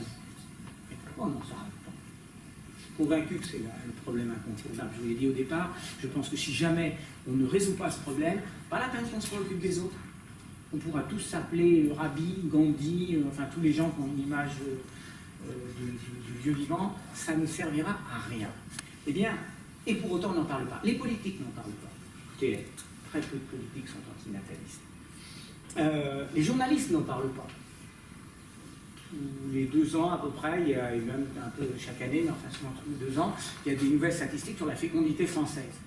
Et je ne peux pas vous dire le nombre de fois où j'ai entendu la journaliste dire « Ah ben, dans le concert de mauvaises nouvelles, le chômage, les attentats, le ceci, le cela, enfin une bonne nouvelle, la fécondité française, qui est supérieure à la moyenne européenne, comme vous le savez, elle est. » Donc il y a une image de qualité, une image positive liée aux naissances et à l'augmentation de notre fécondité qui est inscrite partout et que les journalistes répètent. Pire que ça, les écologistes en parlent. Moi, vous en doutez bien, à côté de mes activités à démographie responsable, je suis également membre d'un petit parti écologiste. Et donc je fréquente ces milieux. Et bien malheureusement, je peux vous dire que très souvent, c'est dans ces milieux-là même qu'on a la plus forte opposition. En nous disant, c'est le mode de vie qu'il faut condamner. C'est les méchants. Alors le méchant, il est américain. Mais ce n'est pas le nombre des hommes, c'est le mode de vie. C'est assez curieux. Et alors, il y a également, oui, alors pire que ça, alors j'espère que je vais choquer personne dans la salle, mais même dans les milieux décroissants. Vous avez beaucoup de décroissants, je pense Paul Ariès ou même ici Vincent Chinet, qui sont tout à fait d'accord pour avoir une attitude comparable à celle que j'évoquais, c'est-à-dire que l'ordre de grandeur est très important, mais l'ordre de grandeur uniquement de l'économie, pas du nombre des hommes. Paul Ariès dit souvent, il n'y a qu'un seul homme de trop sur Terre, c'est Malthus. Mais c'est curieux parce que par ailleurs, quand on discute avec la population, je fais pas mal de salons, eh bien, les gens, eux, ils sont assez d'accord. C'est-à-dire qu'ils ne disent pas, oh, mais vous racontez n'importe quoi. Non, non. Ça, c'est... Et donc, il y a un vrai hiatus entre, alors je ne veux pas dire les élites, j'aime pas trop ce mot d'élite, mais enfin les gens qui représentent, qui sont sur le devant de la scène, et puis la population qui, elle, est prête à dire oui, oui, il faut parler du problème. Ça, c'est assez différent. Et puis aussi, il y a une autre raison, c'est que dans l'histoire, on en a beaucoup parlé de démographie. Les cités grecques, par exemple, et il y a un livre excellent il y a un livre d'Olivier Rey qui parle de ça, mais il y a également une question de taille qui évoque ces questions. Il y a également un livre d'un historien qui s'appelle Georges Minois, qui s'appelle Le poids du nombre, et qui montre très bien qu'à l'époque, la question de la stabilisation de la population, pour que la population ne soit pas supérieure aux ressources disponibles, on n'allait pas aller chercher à l'autre du monde. Hein. Donc, elle était extrêmement présente et on stabilisait la population. Parfois, de manière dure et violente. Hein. On pouvait aller jusqu'à l'infanticide. Ça ne plaisantait pas. Mais je veux dire par là que le souci était là, il est là depuis longtemps dans l'humanité. Il est là d'ailleurs dans beaucoup de populations animales, dont on sait d'ailleurs que le taux de reproduction varie en fonction de la disponibilité des ressources. Vous avez bien eu évidemment un certain nombre de penseurs, vous avez eu des Malthus, le premier, les plus connus en tout cas, vous avez un certain nombre d'écologistes en France, quelqu'un comme Cousteau, quelqu'un comme le premier écologiste politique, René Dumont, il parlait de la surpopulation. Il en parlait en France, il en parlait pour l'Afrique aussi. Il n'hésitait pas. Aujourd'hui, les écologistes, vous ne les entendez plus parler de cela. Alors qu'on est 2 fois plus nombreux, d'ailleurs. Vous avez des grands écologistes ou économistes au niveau international. James Lovelock, l'inventeur de la théorie Gaïa. Vous avez Paul Ehrlich pour la bombe P. Vous avez Denis Meadows pour le rapport du Club de Rome. Tous évoquent cette question-là. Vous avez des grands intellectuels aussi dans le monde qui en ont parlé. Je parlais tout à l'heure de Claude Lévi-Strauss. Vous avez également Henri Bergson qui a une phrase célèbre qui dit « Laissez faire Vénus, vous aurez Mars ». Bien comme la surpopulation peut pousser au conflit. Vous avez Albert Einstein qui a fait des déclarations en ce sens également. Vous avez tout récemment en France Marguerite Yourcenar aussi. Alors parfois on nous dit ouais, c'est une idée un peu simple, la surpopulation, pas très intelligent. Je veux bien, mais enfin, bon, Lévi-Strauss, Bergson, Einstein, c'était pas non plus les plus crétins d'entre nous. Donc il n'y a pas de honte à défendre ces positions. Pourquoi c'est difficile aussi? Je crois qu'il y a plusieurs raisons qui expliquent cet écart, si vous voulez, entre la nature du problème, le fait que certaines personnes en soient conscientes et que d'autre part, il soit difficile d'en parler. Il y a une raison assez simple, qui est un peu café du commerce, vous trouverez, mais c'est tout simplement l'amour des enfants. C'est-à-dire que si vous dites on est trop nombreux, Et la solution pour être moins nombreux, on ne va pas tuer les gens quand même, c'est de faire un peu moins d'enfants. Alors vous n'aimez pas les enfants. Imaginez. Je vous rassure, à Démographie Responsable, les principaux responsables ont tous des enfants et ils les adorent. Mais c'est le soupçon. C'est le soupçon. D'ailleurs, vous n'aimez pas les enfants. C'est pas forcément dit comme ça. Mais c'est pas une idée sympathique de ne pas être pour qu'il y ait plus d'enfants. Voilà. C'est pas une idée sympathique. C'est une des difficultés. Et ça s'inscrit d'ailleurs aussi dans une difficulté plus générale, c'est que le positivisme, dire on va s'en sortir, plus c'est mieux, ça marche mieux que l'inverse. Ça marche mieux que l'inverse. Vous avez une question très particulière qui est celle de vous soupçonner d'être ou raciste ou anti-pauvre. Alors pourquoi raciste? Tout simplement parce que, je l'ai dit tout à l'heure, aujourd'hui, dans le monde, le potentiel de croissance démographique, il est essentiellement en Afrique. Donc, si vous mettez en cause la croissance démographique, vous mettez en cause les Africains, donc vous êtes raciste. C'est ridicule, évidemment, les chiffres ne sont pas racistes, mais c'est un problème. Anti-pauvre aussi, puisque c'est dans les pays pauvres qu'on fait le plus d'enfants, alors plutôt que de mettre en cause les riches, vous osez mettre en cause les pauvres, alors que ce n'est pas eux qui polluent. C'est vrai d'ailleurs, pas eux qui polluent le plus. Et donc vous êtes anti-pauvre, donc il ne faut pas le dire. Ça, c'est une vraie difficulté. Alors, moi, j'ai l'habitude de répondre aux gens qui disent cela, c'est que si les gens des pays pauvres polluent moins, c'est pas par une vertu spéciale, c'est tout simplement parce qu'ils sont pauvres. Et que si ça continue comme ça, on les maintiendra dans leur pauvreté. Et que donc, que tous les gens qui nous font cet argument en nous disant « vous êtes anti-pauvres », moi, j'ai tendance à répondre « vous ne défendez pas les pauvres, vous défendez la pauvreté ». Si vous voulez qu'ils continuent à polluer moins, il faut qu'ils continuent à être pauvres. Eh bien, moi, je suis plus favorable à ce que les gens accèdent à un meilleur niveau de vie, soient plus riches et polluent plus par personne, il ne faut pas se faire d'illusions, mais qu'on puisse éradiquer la pauvreté. Alors, je ne me fais pas là le défenseur du fait que chacun ait un jet privé, se déplace, fasse le tour du monde 10 fois par an, et puis est un yacht personnel. Il ne s'agit pas de faire l'apologie d'un gaspillage ou d'un mode de vie complètement dément. Mais il s'agit de considérer que dans le monde, il y a une majorité de gens pauvres, qu'on ne pourra pas leur demander d'être plus pauvres. Ce ne serait pas moral, et ce n'est pas ce qu'ils souhaitent. Au contraire, ils souhaitent vivre comme nous, et nous, on souhaite être plus riches. Et donc, il y a, je crois, des arguments assez forts pour contrer ça. Il y a un autre argument plus subtil, plus difficile à évoquer, qui est celui de la séduction intellectuelle. Si j'arrive devant des gens et que je leur dis, mais vous savez, c'est quand même un problème très compliqué. Et puis c'est un problème multifactoriel. On pourrait s'organiser de cette manière-là. On pourrait réorienter la production de cette façon-là. Et puis intégrer tel ou tel autre facteur. Alors là, je vais paraître comme quelqu'un d'intelligent, de subtil, avec une approche riche, puissante, etc.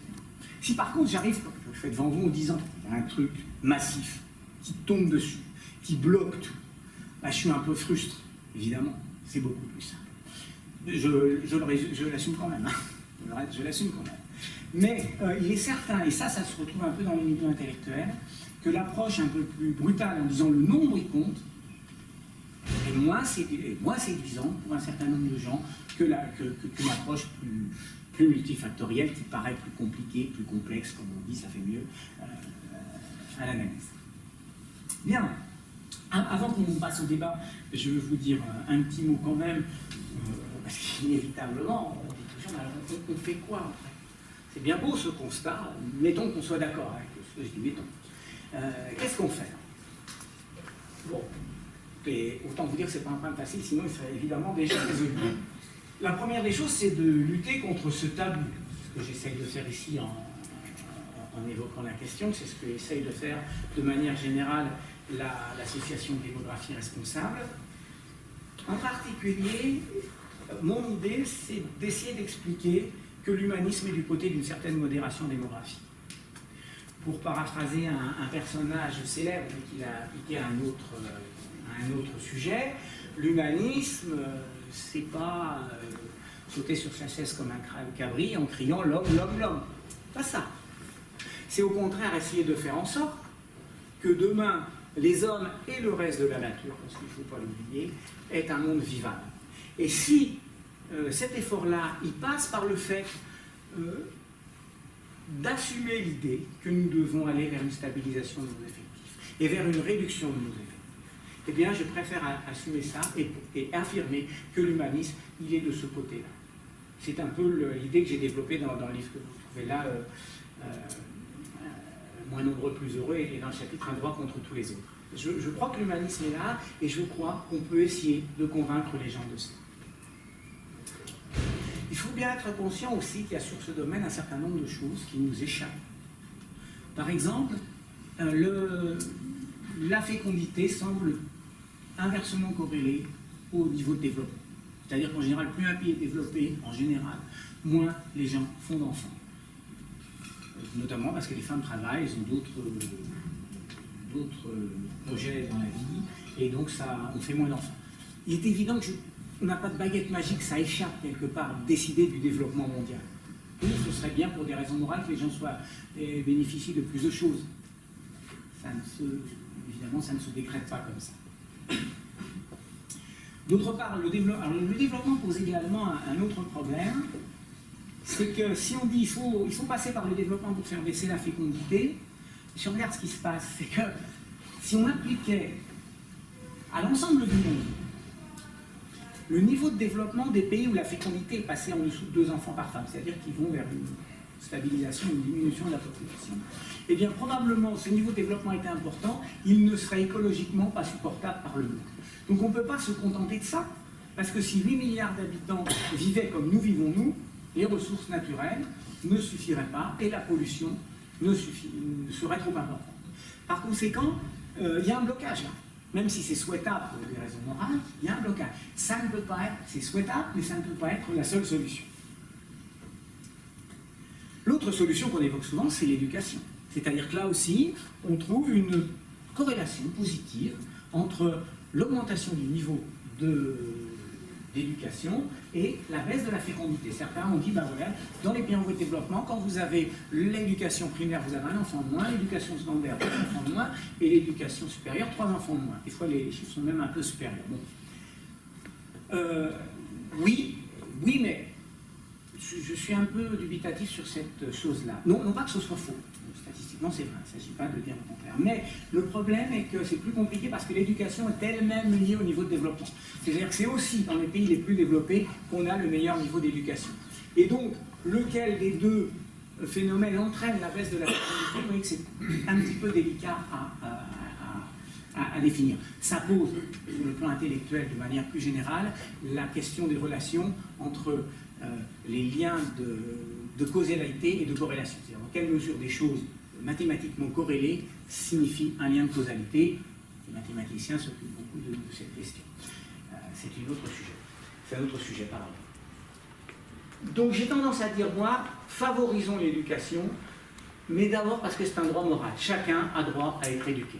Et plutôt par humanisme, favorisons l'éducation pour ça. Pour la démographie, n'en faisons pas qu'un outil. Voilà, quand même. Hein.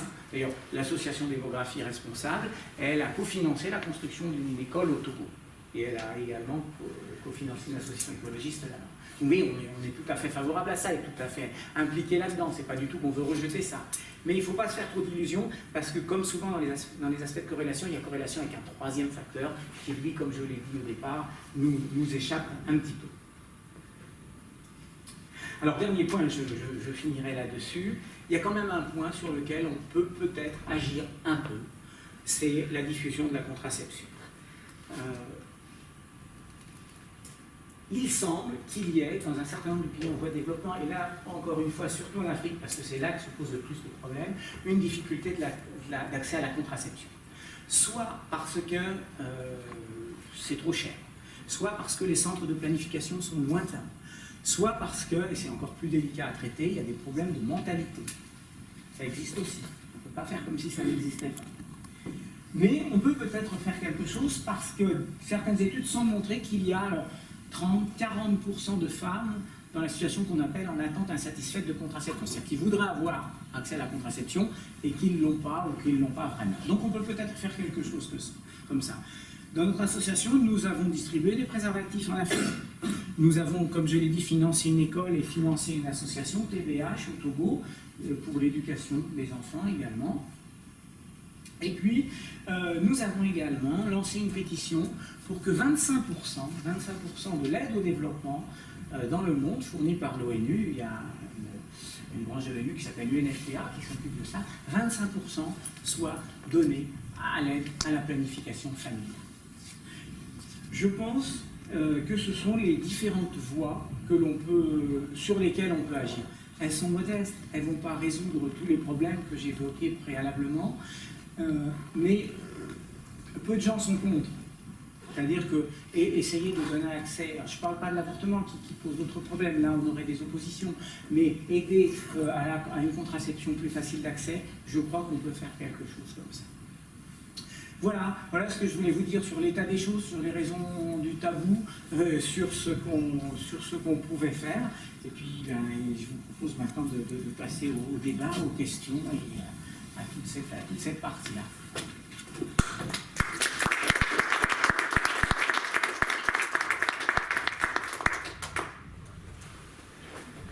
Oui, alors.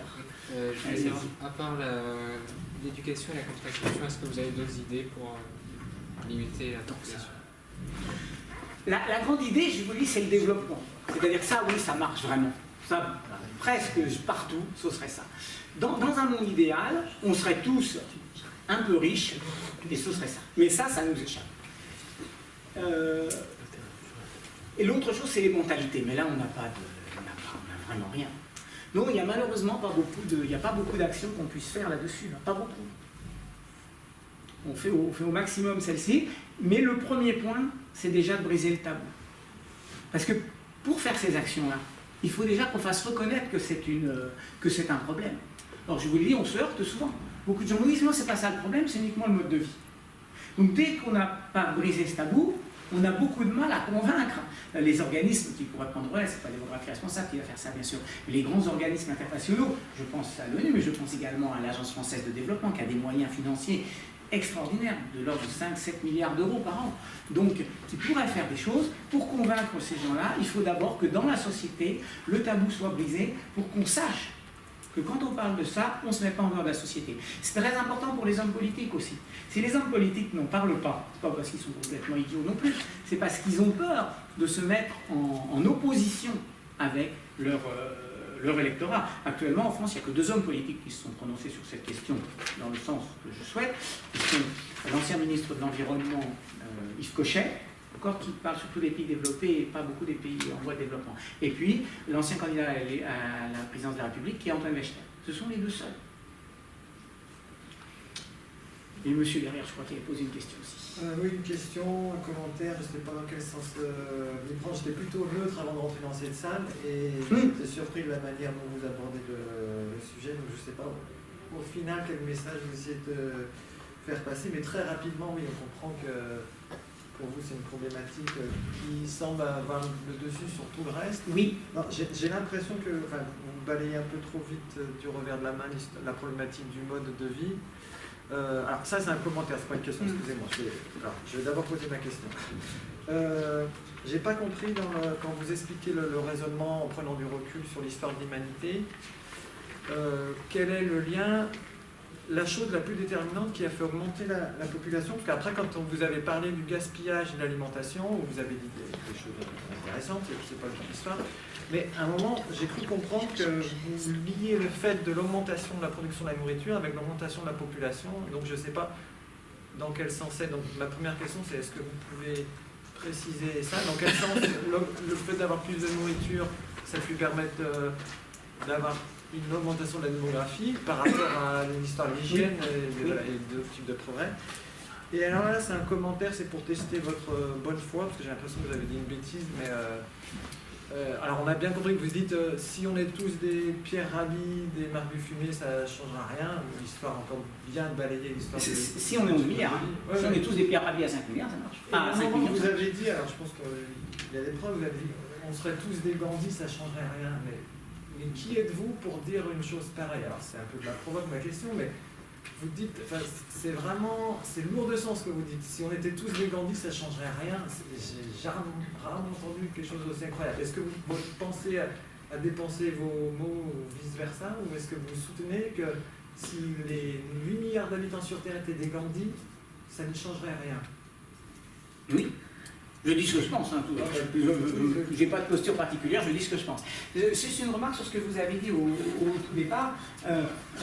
Non, c'est pas que je nie les autres questions, et notamment les modes de vie, mais c'est une conférence sur la démographie. Et je milite dans une association qui s'occupe de démographie. Donc on parle de ça. Ça ne veut pas dire qu'on dit qu'il n'y a pas d'autres problèmes. Simplement, le sujet, c'est ça. Donc je parle de ça aujourd'hui, tout simplement. Pour la deuxième question, oui, l'agriculture, c'est-à-dire ce qu'on a appelé le néolithique, le passage à une organisation des territoires au profit de l'homme, a effectivement offert une disponibilité alimentaire beaucoup plus importante. Dans la nature, un prédateur de 60 kg, ça a besoin d'une surface gigantesque. Un lion, c'est 100, 200, 300 km². Un homme un peu moins, mais quand même, c'est beaucoup de kilomètres carrés.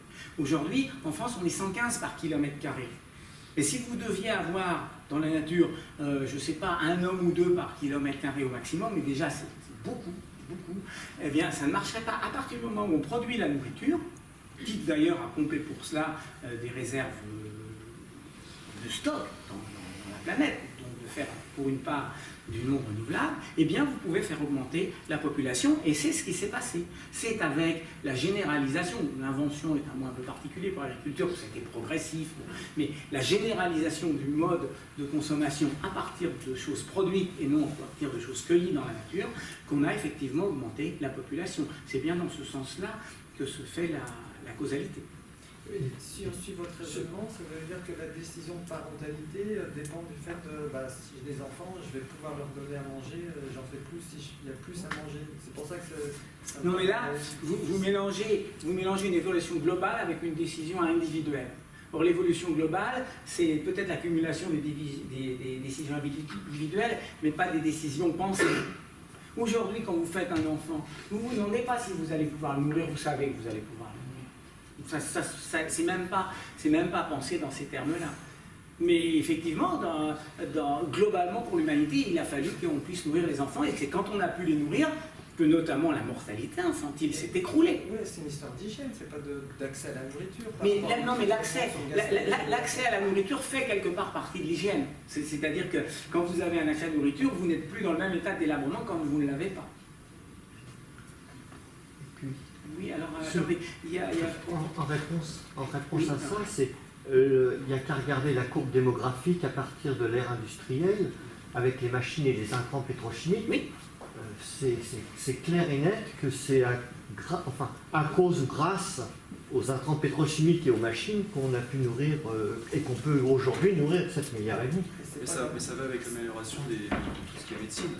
Oui, mais c'est pas dans le même sens de dire que s'il y a plus de gens à nourrir, on va pouvoir augmenter les taux de rendement et on fait en sorte que... Non, c'est pas infini. C'est ça de dire que c'est parce que il y a plus de nourriture que ça fait exploser la population. Pour vous, si vous essayez de convaincre des gens sur ça... Oui, c'est parce que les gens, la mortalité infantile, elle a bien été liée au fait que la population était mieux nourrie. Et mieux soignée. Et la génétique aussi, qu'on garde tous ceux qui ne pourraient pas vivre. Les progrès de la technique sont allés de pair aussi avec les progrès de la médecine. Voilà. Il y a un monsieur qui peut parler. Oui, j'ai vu ça. Il y a monsieur. Ce que je voudrais juste rajouter, c'est qu'il ne s'agit pas de dire que la démographie est le seul facteur. Il s'agit de penser à plusieurs leviers, dont aussi la baisse de la consommation et une meilleure production, l'agrobiologie, tout ça effectivement, mais la démographie est aussi un des facteurs qui peut aider à la préservation de notre planète. Non, mais alors, juste pour terminer, vous avez dit que sur l'histoire des pauvres, ils dépensaient peu, ils polluaient peu parce qu'ils ont eu pauvres, ils ne sont pas riches, mais c'est une histoire de mentalité, ça n'a rien à voir. Gandhi, vous lui donnez 100 millions il ne va pas dépenser, c'est une histoire de mentalité, de mode de vie, c'est pas accès, richesse, et parce que les gens sont plus riches, ça va au-delà de ça. Et donc j'en reviens à mon histoire de dire que si on était tous des Indiens et qu'en plus Gandhi ça ne changerait rien, essayez de vous rendre compte que c'est une ânerie que vous dites. Voilà, c'est juste. C'est quoi, ça. pardon, j'ai pas... Une ânerie. Ah, une ânerie. Mais non, si c'était une ânerie, si je pensais que c'était une ânerie, je ne la dirais pas. Je pensais que d'abord Gandhi ne voudrait pas être riche, a priori, donc il pourrait. La question ne se pose pas comme ça. Mais je pense, ce que je veux dire par là, c'est que la solution, d'abord, la plupart des hommes ne veulent pas être comme Gandhi. Ils veulent pas. Ils veulent consommer comme nous. Oui, non, ça, et même les pauvres. Hein. Je suis d'accord avec vous. Ah oui, et puis ils ont bien le droit. Ouais. Même. Mais surtout, il y a un problème de consommation d'espace. C'est-à-dire, vous ne ferez pas vivre la grande foule au milieu des êtres humains. Et je citais tout à l'heure l'exemple du Kenya. Le Kenya n'est pas le pays le plus riche du monde. Le plus riche du monde, le Kenya. Et pour autant, les gens là-bas, ils en ont marre des éléphants. Bon.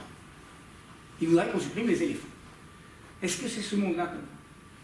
Eh bien, moi, je pense qu'il vaut mieux qu'ils soient un peu plus riches, mais pas suffisamment nombreux, pour qu'à la fois ils aient de quoi vivre, et à la fois la nature sauvage, les grands animaux puissent vivre. Et quand je dis on serait tous des Gandhi, c'est pas que j'en veux à Gandhi, c'est pas ça, ou à Pierre Rabhi, c'est simplement que je dis l'état d'esprit par lequel on n'a qu'à tous être pauvres et ça va aller, ça ne marche pas. Ça ne marche pas. Et d'ailleurs, cet état d'esprit conduirait à vivre dans des conditions qui s'approcheraient des temps les plus anciens, et dans les temps les plus anciens, on était tous écolos, et on était tous aussi beaucoup moins nombreux. Je vous rappelle les débuts de la courbe, on était extrêmement peu nombreux. Il y avait monsieur qui ont posé une question depuis longtemps, donc on va appuyer monsieur après. Alors, allez-y monsieur, vous avez demandé tout à l'heure. Non, je rebondis ça. D'accord. Non, mais on pourrait être un peu plus pauvre, être un peu plus riche. Oui, non, mais non, mais encore une fois, je suis bien précis là-dessus. Je ne me fais pas le défenseur d'une richesse extrême, hein, pas du tout. C'est un peu en réaction par rapport à un discours qui nous dit on n'a qu'à être pauvre et tout va être réglé. Il faut prendre ça dans c'est cet pas état juste d'esprit. ça, mais c'est pour rebondir sur ce qu'il disait, pour moi c'est un peu la pensée qui mène l'humanité. C'est votre pensée qui va après influencer sur votre action. Si vous pensez mal, vous allez agir mal, forcément. Il y avait monsieur qui avait Oui, alors merci en tout cas pour cet exposé très intéressant. Alors moi j'étais plutôt convaincu. Ah bon? Mais en revanche, comme vous, on n'en parle pas assez. Ah, Voilà. Alors j'ai néanmoins deux commentaires. Oui. Alors le premier commentaire, c'est que c'est fondamentalement lié au réchauffement climatique, le problème de la population, parce que le risque le plus important que moi je vois, c'est le réchauffement peut aboutir donc à des sécheresses qui vont aboutir à des famines. Et ça, le risque n'est pas négligeable, y compris d'ici 2100. Le deuxième, donc ça, on a absolument besoin de réduire la population pour réduire ce risque. Mais il est fort complexe. Mon deuxième commentaire, c'est sur le tabou. Et là, je partage tout à fait votre point de vue. Alors moi, je suis scientifique, je collabore un peu avec l'Afrique, donc j'ai pas mal de mes anciens étudiants qui sont maintenant enseignants à l'université, donc j'y suis allé assez souvent, et on discute de beaucoup de choses, et une fois, on a parlé de la surpopulation. Et là, je les ai vus tout de suite un peu tendus, parce qu'ils m'ont dit, mais le problème, c'est que les enfants, c'est notre seule richesse. Et ça, c'est un vrai problème. Moi, je ne peux pas, moi, Européen plutôt privilégié, Europe un peu colonisatrice, venir expliquer aux Africains qu'il faut qu'ils changent leur façon de faire. Donc c'est très compliqué. Et pour aller aussi dans votre sens, je pense que le développement est une bonne solution. Donc notre intérêt, c'est de travailler avec l'Afrique pour les aider à se développer, parce que partout dans le monde, le développement permet de réduire effectivement ce besoin de démographie.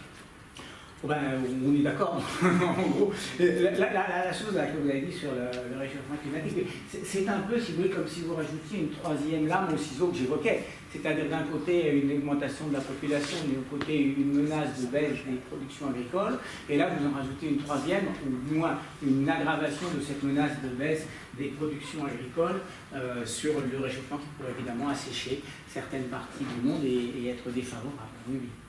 Alors il y avait monsieur, madame, et puis monsieur aussi avait demandé pardon. Mais oui, attendez, c'était vous après, pardon. Ouais, Excusez-moi. j'ai une remarque et un avis à donner. La remarque, c'est souvent les discussions n'aboutissent à rien de clair parce qu'on reste sur le plan qualitatif et pas quantitatif. Alors pourquoi, par exemple, ça fait des décennies qu'on dit le problème de la croissance de la population va se résoudre de lui-même parce que l'accroissement est en décélération. Oui. Oui, c'est vrai. Oui. Le problème, c'est que quand on met des chiffres, on se rend compte que cette décélération, elle existe, mais elle n'est pas suffisante. Exactement ce que j'ai dit. Elle n'est pas suffisante et elle conduit à un niveau de stabilisation qui est trop haut. Et ça, il faut passer au quantitatif pour le voir, ça. Quand on reste qu'au qualitatif, on dit on est dans la bonne direction, quoi. Le seul problème, c'est que la quantité de variation du paramètre n'est pas suffisante. Si on ne regarde pas les chiffres derrière. C'est valable d'ailleurs sur d'autres choses que la population. Mais je ne sais pas quoi vous répondre parce que c'est exactement le discours que j'ai tenu. Hein. Oui, non, mais... exactement ça. Oui, c'est ça, bien sûr. Mais c'est une façon de présenter les choses. Je veux dire, par exemple, on parle de Gandhi, ok, pour exagérer un peu. Non, mais c'est un personnage extraordinaire. Non, mais c'est pas la consommation d'un Gandhi. D'ailleurs, je ne sais même pas si c'est lui qu'il faut prendre. Enfin, mettons que ça soit quelqu'un de. Hein, c'est sûr qu'un milliard de Gandhi, ça passe à l'aise. 5 milliards, ça passe à l'aise. Mais je pense qu'à 50 ou 60 milliards de Gandhi, ça passe pas non plus. Moi, je pense pas c'est une question de niveau quand on fait le bilan. Hein, oui, non, mais on est d'accord. Alors, l'autre chose, ça n'a rien à voir, c'est les tabous. Moi, je pense qu'il y en a un qui est peut-être pas jamais, qui est jamais dit. Oui. C'est, ou jamais, j'en sais rien, bon, que j'entends pas. C'est que ce problème, il est grave. Je pense qu'il y a des gens qui pensent plus ou moins, sans vouloir l'exprimer, c'est horrible. C'est-à-dire la seule solution, si on veut arriver à un niveau de stabilisation suffisant, c'est des massacres de masse. Et c'est tellement horrible du point de vue humain qu'on préfère même pas en parler. Et c'est bien ce que je dis quand je dis que l'humanisme est du côté d'une certaine modération démographique. C'est justement pour éviter que la planète, que les hommes se heurtent aux limites de la planète sous forme de famine, sous forme de conflit, que je dis il faut, par d'autres méthodes, réduire notre fécondité de la manière la plus douce, la plus progressive, la plus démocratique qu'on peut, parce qu'effectivement, sinon, il n'est pas exclu que dans les désordres du monde qui nous menacent, demain, il y ait des conflits massifs, et maintenant il y a des armes nucléaires qui peuvent les faire de grande ampleur, et donc, effectivement, on est d'accord. On est d'accord, c'est pour ça que l'humanisme est important. Il faut qu'on réduise, qu'on stabilise et qu'on réduise notre population, et qu'on le fasse dans la façon la plus douce, si c'est possible, c'est ce que je souhaite. Alors, si elle tabou, je pense, c'est qu'on a peur que l'humanisme ne puisse pas faire face et qu'on soit contraint à des solutions dont on n'ose même pas imaginer. En tout cas, c'est des solutions que je repousse, moi, oui, possible, mais... bien sûr, bien sûr. Et c'est ça, on les repousse d'autant plus qu'on les repousse qu'on ne veut même pas l'envisager. Oui, je comprends. Madame avait posé une question. Je voulais juste revenir sur le fait à propos de ce que monsieur disait. Je crois qu'il y a un certain nombre quand même de dirigeants de pays africains qui se rendent compte que l'explosion démographique va obérer le développement. Donc, en particulier cet été, les dirigeants des pays de la CEDEAO se sont réunis pour réfléchir à des moyens de stabiliser la population. Donc, ce n'est pas seulement un regard d'occidentaux sur l'Afrique, mais voilà, l'Afrique aussi en prend conscience. Des dangers de la surpopulation, tout ça. Pour détendre un peu l'atmosphère, je vous ai mis une image plus sympathique du problème. Monsieur, on a quand même doublé de population. Pardon ? On a quand même doublé de population d'ici les 50. C'est très probable. Oui, 1,25 à 2,4, oui. Je suis presque sûr, parce que l'inertie démographique est telle que oui, bien sûr. Monsieur. Dès qu'on voit la courbe démographique qui a explosé sur les 200 dernières années, oui. Moi j'ai l'impression que c'est dû à l'industrialisation et aux modes de vie qui ont changé, qui ont permis à la santé de progresser, de nourrir plus de gens. Donc, est-ce que le problème n'est pas plutôt dans les modes de vie qu'on a, plutôt dans la démographie?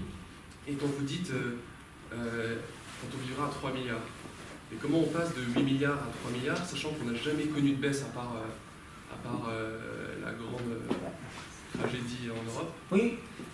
Comment on fait ça si on ne change pas nos modes de vie? Ensuite, dernière chose, les pays pauvres, vous dites s'ils sont moins nombreux et plus riches. Oui. Alors ça, j'arrive pas à comprendre. Parce que c'est quand ils sont plus nombreux qu'ils vont accéder à la richesse. En Chine, par exemple, ils ont augmenté drastiquement de population et leur PIB par habitant a augmenté également. C'est pas parce qu'ils ont augmenté de population qu'ils sont devenus plus riches. C'est Oui, qu'il y a eu un modèle économique complètement différent qui a été mis en place. Hein. C'est ça qui a fait l'augmentation. On n'a pas le Si on ne choix. change pas les modes de vie, justement, on va arriver à réduire notre émission de gaz à effet de serre. Mais le problème de réduire les modes de vie, c'est que vous ne pouvez l'appliquer qu'à une toute petite partie de la population mondiale. À nous. À l'Europe. À l'Europe, au Japon, aux États-Unis, à quelques pays d'Asie. Mais vous allez toucher 1 milliard de personnes, il y en a 7 à côté. Oui, c'est le milliard. C'est le milliard qui pollue aujourd'hui. Et comme le 7 va avoir envie de polluer un petit peu plus, globalement, c'est lui qui l'emportera. Donc, c'est pour ça que les modes de vie ne sont pas pour moi les éléments essentiels. Mais je suis d'accord. Hein. Sauf que ça va se résoudre par un autre aspect qui est la déplétion pétrolière. Hein. Parce que nos modes de vie, qu'on le veuille ou pas, de toute façon, dans un monde sans... Je suis venu ici tout à l'heure en voiture, ça m'amusait d'imaginer qu'il n'y ait plus de pétrole du tout. Je serais venu plus vite parce que je serais venu en vélo et j'aurais mis beaucoup moins de temps. Mais pour autant, ça va se passer, ça. Hein. Ce ne sera pas par notre vertu, ce ne sera pas par notre sagesse, ce sera par la confrontation aux faits. Donc indépendamment de ce qu'on souhaite les uns et les autres, de toute façon ça va nous tomber sur le bout du nez, ça. Hein. Il ne va plus y en avoir des ressources. Parce qu'il n'y aura plus de pétrole au cours de ce siècle. Il n'y aura plus de gaz très vite parce que le gaz, il n'y en a pas des quantités immenses et parce qu'au fur et à mesure que le pétrole diminue, pour une part, il y a une substituabilité et on va très vite épuiser les réserves de gaz. Et puis le charbon, qui a des quantités plus importantes, mais qui est pour une part substituable aussi. Quand il n'y aura plus ni pétrole ni gaz, croyez-moi, on va vite l'épuiser aussi. Alors je ne parle pas en plus des émissions de CO2 qui en rajoutent pour le charbon. Mais ça risque de se passer comme ça. Il y avait encore aussi. Oui, je voulais rebondir. Alors, moi, j'ai une analyse sur l'explication de l'explosion démographique qui est liée à l'énergie. Oui. C'est-à-dire que le prix de l'énergie a été divisé par un facteur 100, ce qui est énorme, depuis l'industrialisation. Et ça explique qu'il est beaucoup plus facile de produire la nourriture et de développer tout le monde. En revanche, si on regarde la Chine, effectivement le niveau de vie n'était pas terrible. En revanche, ils ont imposé une politique de natalité drastique, un enfant par couple, et ça a été positif parce que la population de la Chine se stabilise, mais il y a un effet très négatif, c'est-à-dire qu'ils ont un gros problème de vieillissement et ils ne savent pas comment ils vont gérer tous les vieux, et il n'y a pas de système de retraite. Donc ça pose de gros problèmes. En revanche, si on voit ce même mécanisme, c'est-à-dire limiter la population dans des pays mieux développés, l'Europe du Nord, eh bien, il y a finalement plus de possibilités pour moins de gens, et donc on est plus riche, ou en tout cas, c'est votre titre, moins nombreux, plus heureux, parce qu'on a plus de facilité de partager. Sauf que cette philosophie, c'est difficile à faire passer, parce que les 7 milliards dont vous dites, l'essentiel, ils veulent vivre comme nous. C'est ça le problème. Donc ils veulent dépenser autant que nous, ils veulent consommer comme nous, et ça, c'est très difficile de leur dire, non, vous ne pouvez plus, parce qu'on a déjà tout consommé. Oui, on est d'accord, je précise justement, puisque vous parlez de la Chine, que donc ça a été imposé dans un monde qui est un peu dictatorial quand même, la Chine, hein, et que justement, quand on nous accuse, nous, de dire, oh, vous voulez interdire aux gens d'avoir des enfants, on répond, au contraire, c'est en prenant des mesures douces aujourd'hui, qu'on évitera que demain, il y ait des mesures extrêmement coercitives qui disent au couple, c'est 0 enfant ou c'est 1 enfant. Parce que ça évitera, dans un monde, je pose les choses, hein, mais dans un monde de 100 milliards d'habitants, c'est inévitable. Le Nigeria aura 700 millions d'habitants, ça ne tient pas, c'est pas réaliste. Il faudra bien, soit qu'on se confronte à des famines, soit qu'on se confronte à des interdictions. Et ces interdictions, on sait qu'elles ne marchent que dans le cadre dictatorial, sinon ça ne marche pas. Donc c'est ça qu'il faut éviter absolument. Et c'est pour ça que j'insiste en disant, l'humanisme aujourd'hui, c'est prendre des mesures douces pour éviter cette montée aux catastrophes. Il y avait monsieur derrière vous, monsieur envers. Non, ma question c'est comment en Europe ça peut être viable avec les systèmes économiques d'aujourd'hui. Quand on voit que en France, on a une dette énorme, la retraite elle ne peut pas marcher s'il y a moins d'enfants. Donc le problème n'est pas que d'un point de vue démographique, le problème est d'un point de vue système, ou d'un point de vue général au final. Parce qu'on ne peut pas faire moins d'enfants avec le système qu'on a, parce que il fonctionne par état et pas d'un point de vue global.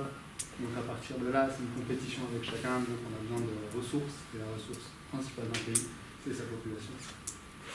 Sur les... Surtout par Europe, c'est la croissance. Sur les ressources, c'est la remarque qu'avait faite monsieur aussi, je veux dire justement sur les retraites, parce que ça aussi c'est une chose qu'on dit souvent, qui c'est qui va payer nos retraites? On en aura plus.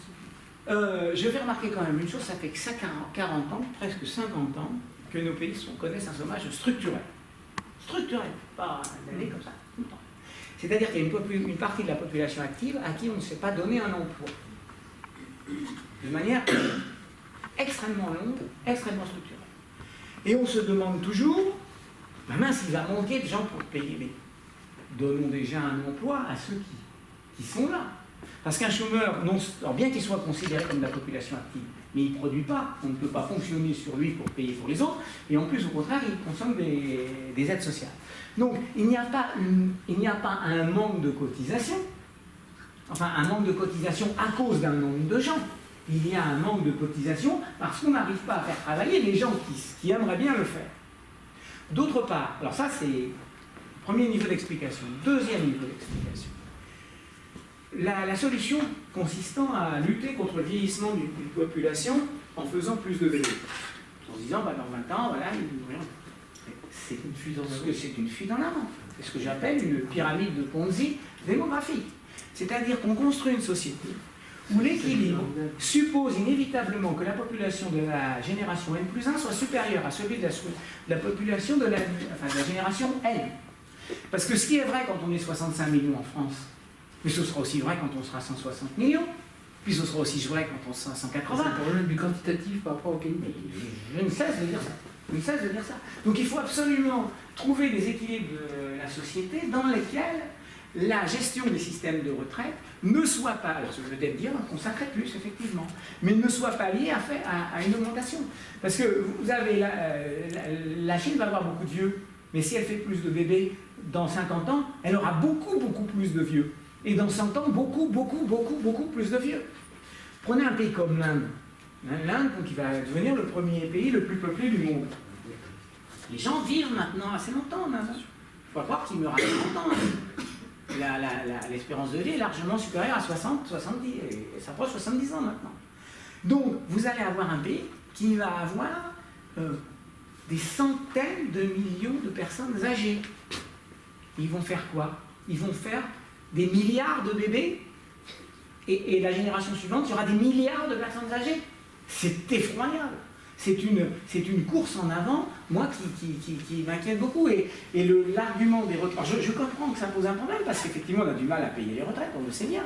Mais il n'y a pas une bonne solution qui conduise à résoudre le problème par une augmentation de sa nature même, c'est-à-dire en faisant encore plus de gens.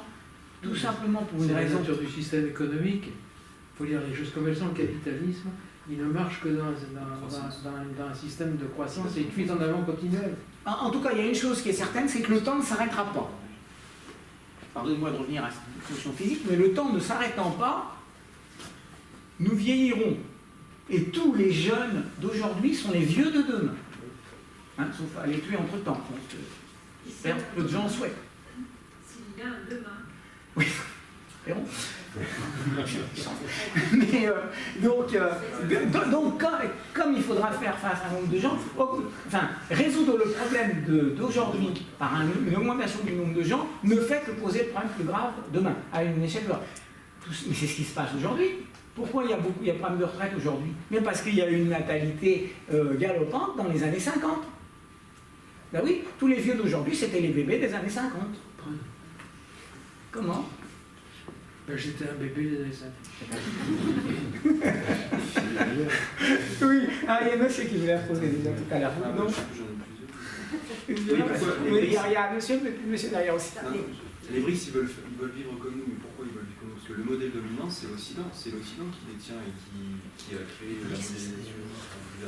C'est les dominants qui mènent la danse, qui font qu'il y a de la compétition entre les pays, qui veulent aussi croître et avoir le même niveau de vie que nous. Parce que nous, on ne montre pas forcément l'exemple.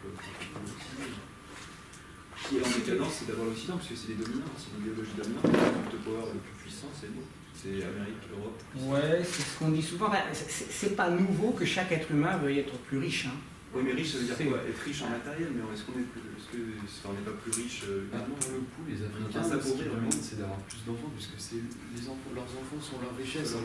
C'est leur manière d'assurer leur avenir. Et puis l'impact d'un enfant ici, il doit être énorme par rapport à l'impact d'un Murcie en Éthiopie ou pas sur la consommation d'espace. Non, l'impact de n'importe quel être humain, pas tout à fait le même, mais quand même. Hein. Pas sur la consommation d'espace. Surtout si vous voulez lui donner un peu. Et en plus, vous pouvez difficilement comparer car les conditions de vie ne sont pas les mêmes. Par exemple, nous on a toujours l'impression qu'on est dans des pays bénis du lieu et que l'Afrique est un continent effroyable. Et c'est pas tout à fait vrai. En Afrique, il fait beau, vous n'avez pas froid. Ce sont des ressources abondantes. Dans notre pays, là, si on n'avait pas de chauffage, on vivrait dans des conditions autrement, imaginez, hein, dehors comme ça, tout nu, par moins 10 degrés, on vivrait dans des conditions autrement plus difficiles qu'en Afrique. Et donc inévitablement, d'ailleurs l'homme au départ vient d'Afrique, c'est un animal tropical, hein. Et donc inévitablement, vous avez dans nos pays des consommations d'énergie et de matériel qui sont un peu plus importantes. Il y avait deux autres questions, puis il y avait Madame au fond, comme elle n'a pas encore parlé, on va peut-être lui donner la parole à elle. Moi j'ai deux questions. Premièrement, je voudrais bien savoir si les ressources des surfaces agraires en Afrique profitent aux Africains ou si elles profitent d'abord aux Européens et aux populations riches. Première question. Et deuxième question, j'étais en train de réfléchir. Récemment, on a envoyé encore un satellite sur Mars. On fait des explorations sur les planètes, ce qui coûte des milliards. Et pourquoi on n'utiliserait pas cet argent pour nourrir les populations? Alors, sur la première question, je serai un petit peu méchant et caricatural en répondant qu'en ce moment, elles sont en train de profiter de plus en plus à la Chine, les surfaces agricoles africaines. C'est-à-dire un pays extrêmement peuplé qui a besoin effectivement de ressources. C'est partagé, les Africains en profitent de leur propre surface, les Européens en profitent en partie et les Chinois en profitent de plus en plus. Ils sont toujours colonisés, hein. Ces populations sont toujours colonisées. Ah, mais ils ne le perçoivent pas comme tel. Pour eux, les Chinois se perçoivent un peu comme des sauveurs, justement. Comme, oui,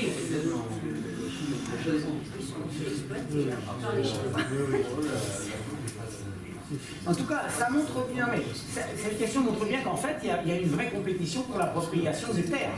Et dans cette appropriation des terres, il y a un perdant, c'est quand même la nature. La deuxième question sur Mars, non. Enfin, mais ça pèse rien. Voilà, c'est un exemple. Ça ne pèse pas. Quand on parle pas du quantitatif, on passe à côté, parce que l'histoire de Mars, c'est peanuts dans le programme. Ça ne compte pas. L'exploration spatiale, ça représente rien. La population mondiale, peut-être. Non mais, ça représente des sommes infimes. Bien sûr, quand on prend une sonde spatiale, ah ben oui, elle coûte cher. Elle ne coûte pas 50 €, c'est sûr. Mais 1 milliard d'euros dans la production mondiale, ça n'intervient pas. Et si c'est pour la connaissance de l'univers, ben dans un monde qui dépense facilement 100 000 à 200 000 € par mois pour payer quelqu'un qui tape dans un ballon, je pense que ça peut valoir le coup que l'humanité dépense quelques milliards d'euros par an pour essayer de savoir comment on montre. C'est pas la dépense principale, disons par rapport à toutes les activités. Parce que sinon, ce qu'il y a derrière, c'est qu'on doit condamner toutes les activités des hommes qui ne soient pas ou agriculteurs ou médecins. Ce qui est bien que ça d'important finalement, se nourrir et se soigner. Et éventuellement en maçon pour se battre.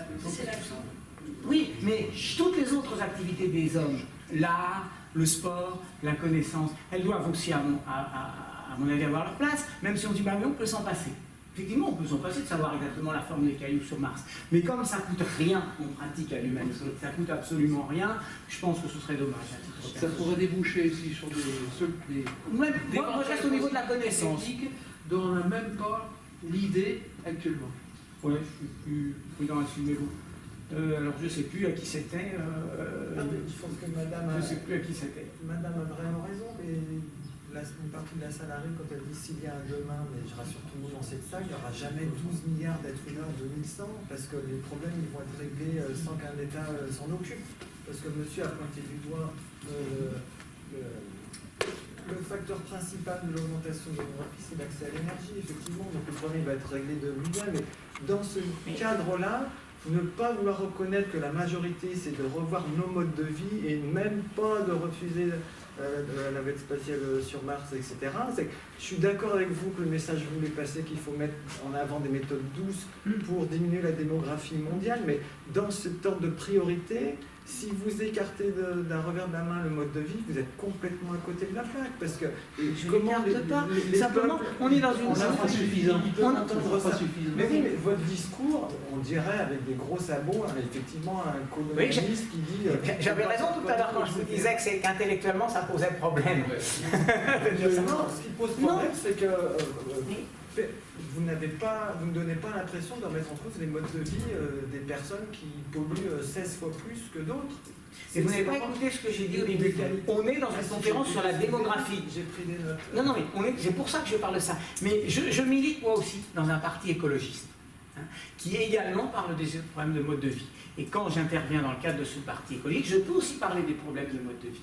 Mais là, on vient faire une conférence sur la démographie pour parler de l'importance du facteur démographique en tant qu'élément de pression anthropique. Donc je parle essentiellement de ça. Et comme je constate qu'il est moins évoqué que les autres, j'insiste dessus. Mais ça ne veut pas du tout dire que je nie les autres problèmes. Pas du tout. Simplement, notre sujet là, c'est autre chose. Je vais traduire peut-être ce que dit monsieur. Peut-être qu'il évoque la posture politique de l'association de démographie responsable que tu n'as pas abordée. Alors peut-être qu'il n'y en a pas. Bon, il y a une exposition très très claire des différents paramètres de la démographie, le pourquoi, le comment, le risque d'effondrement. Mais au niveau de l'action de l'association de démographie responsable, action autre que disséminer de l'information, est-ce qu'il y a des préconisations qui pourraient être un peu politiques, ou très politiques, dans, par exemple, un positionnement décroissant et préconisant des actions décroissantes? Je pense que c'est ce que veut dire monsieur. Est-ce qu'il y a, au niveau de l'association, un positionnement par rapport au mode de vie? Est-ce que les préconisations culturelles font partie de l'action de l'association de démocratie responsable. De responsable. natalité en France, est-ce que vous êtes d'accord pour dire que donner des allocations à des personnes qui ont 2 et encore 3 familles, c'est absurde, mais de dire, voilà, il faut que ça aille dans l'autre sens. Prenez du monde, plutôt justement, que... utiliser l'inverse. Alors attendez, j'ai répondu d'abord à la question, après sur ce positionnement politique. Voilà, alors, positionnement politique, non, et on veut surtout pas. On ne veut surtout pas parce qu'on pense qu'on regroupe des gens qui sont d'obédience comme tous les Français, d'obédience politique différente, et qui se concentrent sur un problème et qui veulent justement évoquer ça. Par contre, effectivement, quand par exemple on fait une pétition pour que l'ONU donne une fraction au moins égale à 20, enfin l'UNFPA donne 25% de l'aide au développement aux questions de planning familial, on peut considérer que d'une certaine façon c'est une action politique. Une autre chose, ça m'est sorti de la tête. Mais on veut voir au décroissant. Alors oui, merci. Par rapport au décroissant, oui, on se considère comme décroissant. Et je l'ai dit dès le départ, c'est-à-dire qu'il y a cette idée qu'on résoudra les problèmes par une question quantitative en réduisant quelque part notre quantité, notre activité aussi, mais on ne parle pas de ça à l'association, mais c'est vraiment on se considère comme décroissant. D'autre part, on se considère également tout à fait comme écologiste et la majorité des gens de l'association sont par ailleurs militants d'autres associations. Alors, on est par exemple partenaire avec l'association Convention Vie et Nature qui défend notamment les animaux. On a beaucoup de membres qui sont membres de l'association Aspas qui défend les animaux sauvages. On a également d'autres personnes qui luttent alors pour beaucoup de végétariens. On n'est pas végétarien, mais vous voyez, on sait, je disais tout à l'heure, j'ai dit que l'alimentation moins carnée ne résolvait pas tous les problèmes. Bon, je me suis exprimé là-dessus, je ne reviens pas là-dessus. Mais néanmoins, je veux vous dire qu'il y a dans l'association beaucoup de végétariens. Et par exemple, dans un mois, on va faire notre assemblée générale. Et bien, je peux vous dire qu'on fait toujours un repas végétarien, toujours. Donc on est conscient de ça, on en est bien conscient. Simplement, on milite sur un sujet, on parle de notre sujet. pour les allocations familiales. Ah oui, pardon, les allocations familiales. Alors on a un programme, peut-être qu'on peut appeler ça politique, dans lequel nous proposons de supprimer la croissance des allocations familiales avec le nombre d'enfants, et précisément, nous proposons, curieusement, mais d'augmenter un peu les allocations familiales. Pour un enfant, il n'y a rien, ou quasi rien aujourd'hui. Donc pour que les gens puissent avoir un enfant. De les stabiliser pour 2, et de faire en sorte qu'au-delà de 2 enfants, par contre, elles n'augmentent plus. C'est-à-dire que vous ayez 2, 3, 4, 72 enfants, ce soit pareil. Voilà. En prévenant les gens à l'avance pour pas qu'ils soient surpris, et en ne revenant pas sur les droits acquis des familles nombreuses qui les ont déjà, de manière à ne pas mettre les gens dans des situations impossibles. Mais par contre, oui, et là on rejoint les propositions de l'ancien ministre Yves Cochet, oui, nous sommes favorables à la diminution, en fait, à un système d'allocation familiale qui serait plus favorable aux petites familles et moins favorable aux grandes familles, parce qu'il nous semble aberrant qu'aujourd'hui, moralement je dirais même, moralement aberrant que les gens qui n'aient pas d'enfants et qui, selon nous, en cela protègent la planète, doivent payer pour les gens qui considèrent que ce sont les autres qui doivent payer pour nourrir leurs enfants qui font grand nombre. Oui, je pense que là, il y a un problème, et donc je suis favorable non pas à la suppression des allocations familiales, mais à leur restriction dans le sens que j'ai indiqué, plus pour les petites familles, moins pour les grandes familles, en prévenant à l'avance. Alors, il y avait monsieur Lavard. En fait, vous avez dit tout à l'heure que le souci démographique est plus important que les modes de vie, mais quand on sait que 10% de la population mondiale émet la moitié des émissions de gaz à effet de serre, ces 10%-là, ils sont dans les pays les plus riches. Et vous, quand vous attaquez le problème démographique, vous attaquez les pays les plus pauvres, qui ne sont pas forcément très émetteurs. Donc, si on réduit la population mondiale, mais principalement par les populations mondiales des pays les plus pauvres, on ne baissera jamais finalement les gaz à effet de serre, ou très peu. Peut-être les 10% les plus faibles des 5 milliards qui consomment le moins. Donc au final, est-ce qu'on va résoudre le problème, quand on pose le problème des 2 degrés à 2100, si on dit le problème démographique est le plus important, je pense que non, c'est le mode de vie en premier, et bien sûr que la démographie sera importante. Mais en premier lieu, je dirais le mode de vie. Oui, bon, on retombe sur le débat éternel, mais je vous ai dit, s'il y a très peu d'émissions de polluants ou de gaz à effet de serre dans les pays pauvres, c'est parce qu'ils sont pauvres. Et moi, justement, je voudrais qu'ils ne soient plus, ou en tout cas moins. Et donc, vous pensez que c'est en prenant le problème démographique qu'on va résoudre ces problèmes sans parler de mode de vie? Oui, pour leur permettre à chacun... Parce que, si vous voulez, l'idée, c'est qu'on ne sera pas riche et nombreux. On ne pourra pas être riche et nombreux. Alors on veut être nombreux ou on veut être riche? Et moi je pense que la majorité de l'humanité veut être sinon riche, parce que derrière le mot riche, c'est du flou, puis il y a un côté péjoratif, mais qui veut avoir un meilleur mode de vie, je suis favorable, ils y ont droit, comme nous on en profite, pourquoi pas eux, ils y ont droit. Et donc, si je veux leur donner, pardonnez-moi, c'est pas moi qui pourrais leur donner, mais si on veut leur donner ça, alors ils pollueront plus, et pour que cela soit supportable pour la planète, il faut qu'ils soient moins nombreux. Voilà un peu le cœur du raisonnement. C'est pas du tout nier ce que vous dites, c'est-à-dire qu'effectivement, j'admets que les pays les plus pollueurs sont les pays les plus riches, je l'admets, et c'est pour l'avenir. Oui. Oui, alors moi je voulais rebondir, j'ai quand même un point de désaccord, parce que moi je ne suis pas décroissant, d'accord. Et donc je recite Mars, et en fait la mission Apollo, il y avait exactement le même problème. Il y a eu de vives réactions parce qu'on dépensait, et puis on a dépensé beaucoup d'argent sur la mission Apollo. Mais par exemple, moi je suis convaincu que si aujourd'hui on a des IRM, c'est grâce à la mission Apollo. Parce qu'il faut une puissance de calcul considérable pour passer une IRM. Et moi j'ai des amis chinois, ils disent mais nous on n'a pas le droit à l'IRM. Donc quand nous on a un cancer, c'est plus du soin palliatif. Vous avez un confort de vie parce que n'importe qui en France a accès à une IRM. Et ça coûte cher en énergie, en ressources. Et moi je préfère qu'on soit moins nombreux et que tout le monde ait accès à une IRM. Et donc le mode de vie, on va quand même vers plus de technologie. Donc je pense que le développement est très important parce que le développement c'est un confort de vie. Et quand on a un confort de vie, eh bien, on n'a plus l'obsession d'avoir un nombre d'enfants, parce que dans les pays pauvres, c'est ça, les enfants, c'est notre seule richesse. C'est le confort de vie qui pose problème. Oui, mais moi, je ne suis pas d'accord. Quand j'ai un cancer, je préfère avoir le droit d'avoir une IRM. Même s'ils sont 3 fois moins nombreux, ils n'auront jamais une IRM de toute manière. C'est pas une question démographique. Ils n'ont pas la... Et pourquoi ils n'auraient pas... Tous les jours, il y a des Africains qui se noient en essayant de venir ici. Ils n'ont pas le droit à avoir l'IRM? Non, mais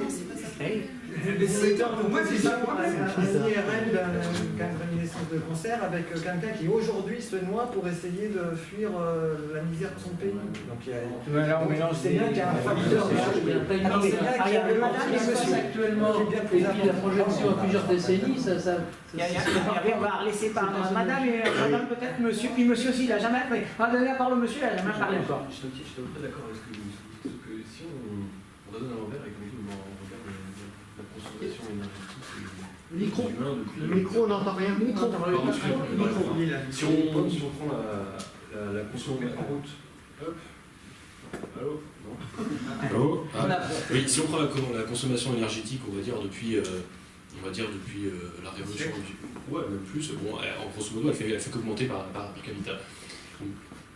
On arrive par quelques miracles à juger, on va dire, l'augmentation démographique. On fait en sorte qu'on vit moins nombreux.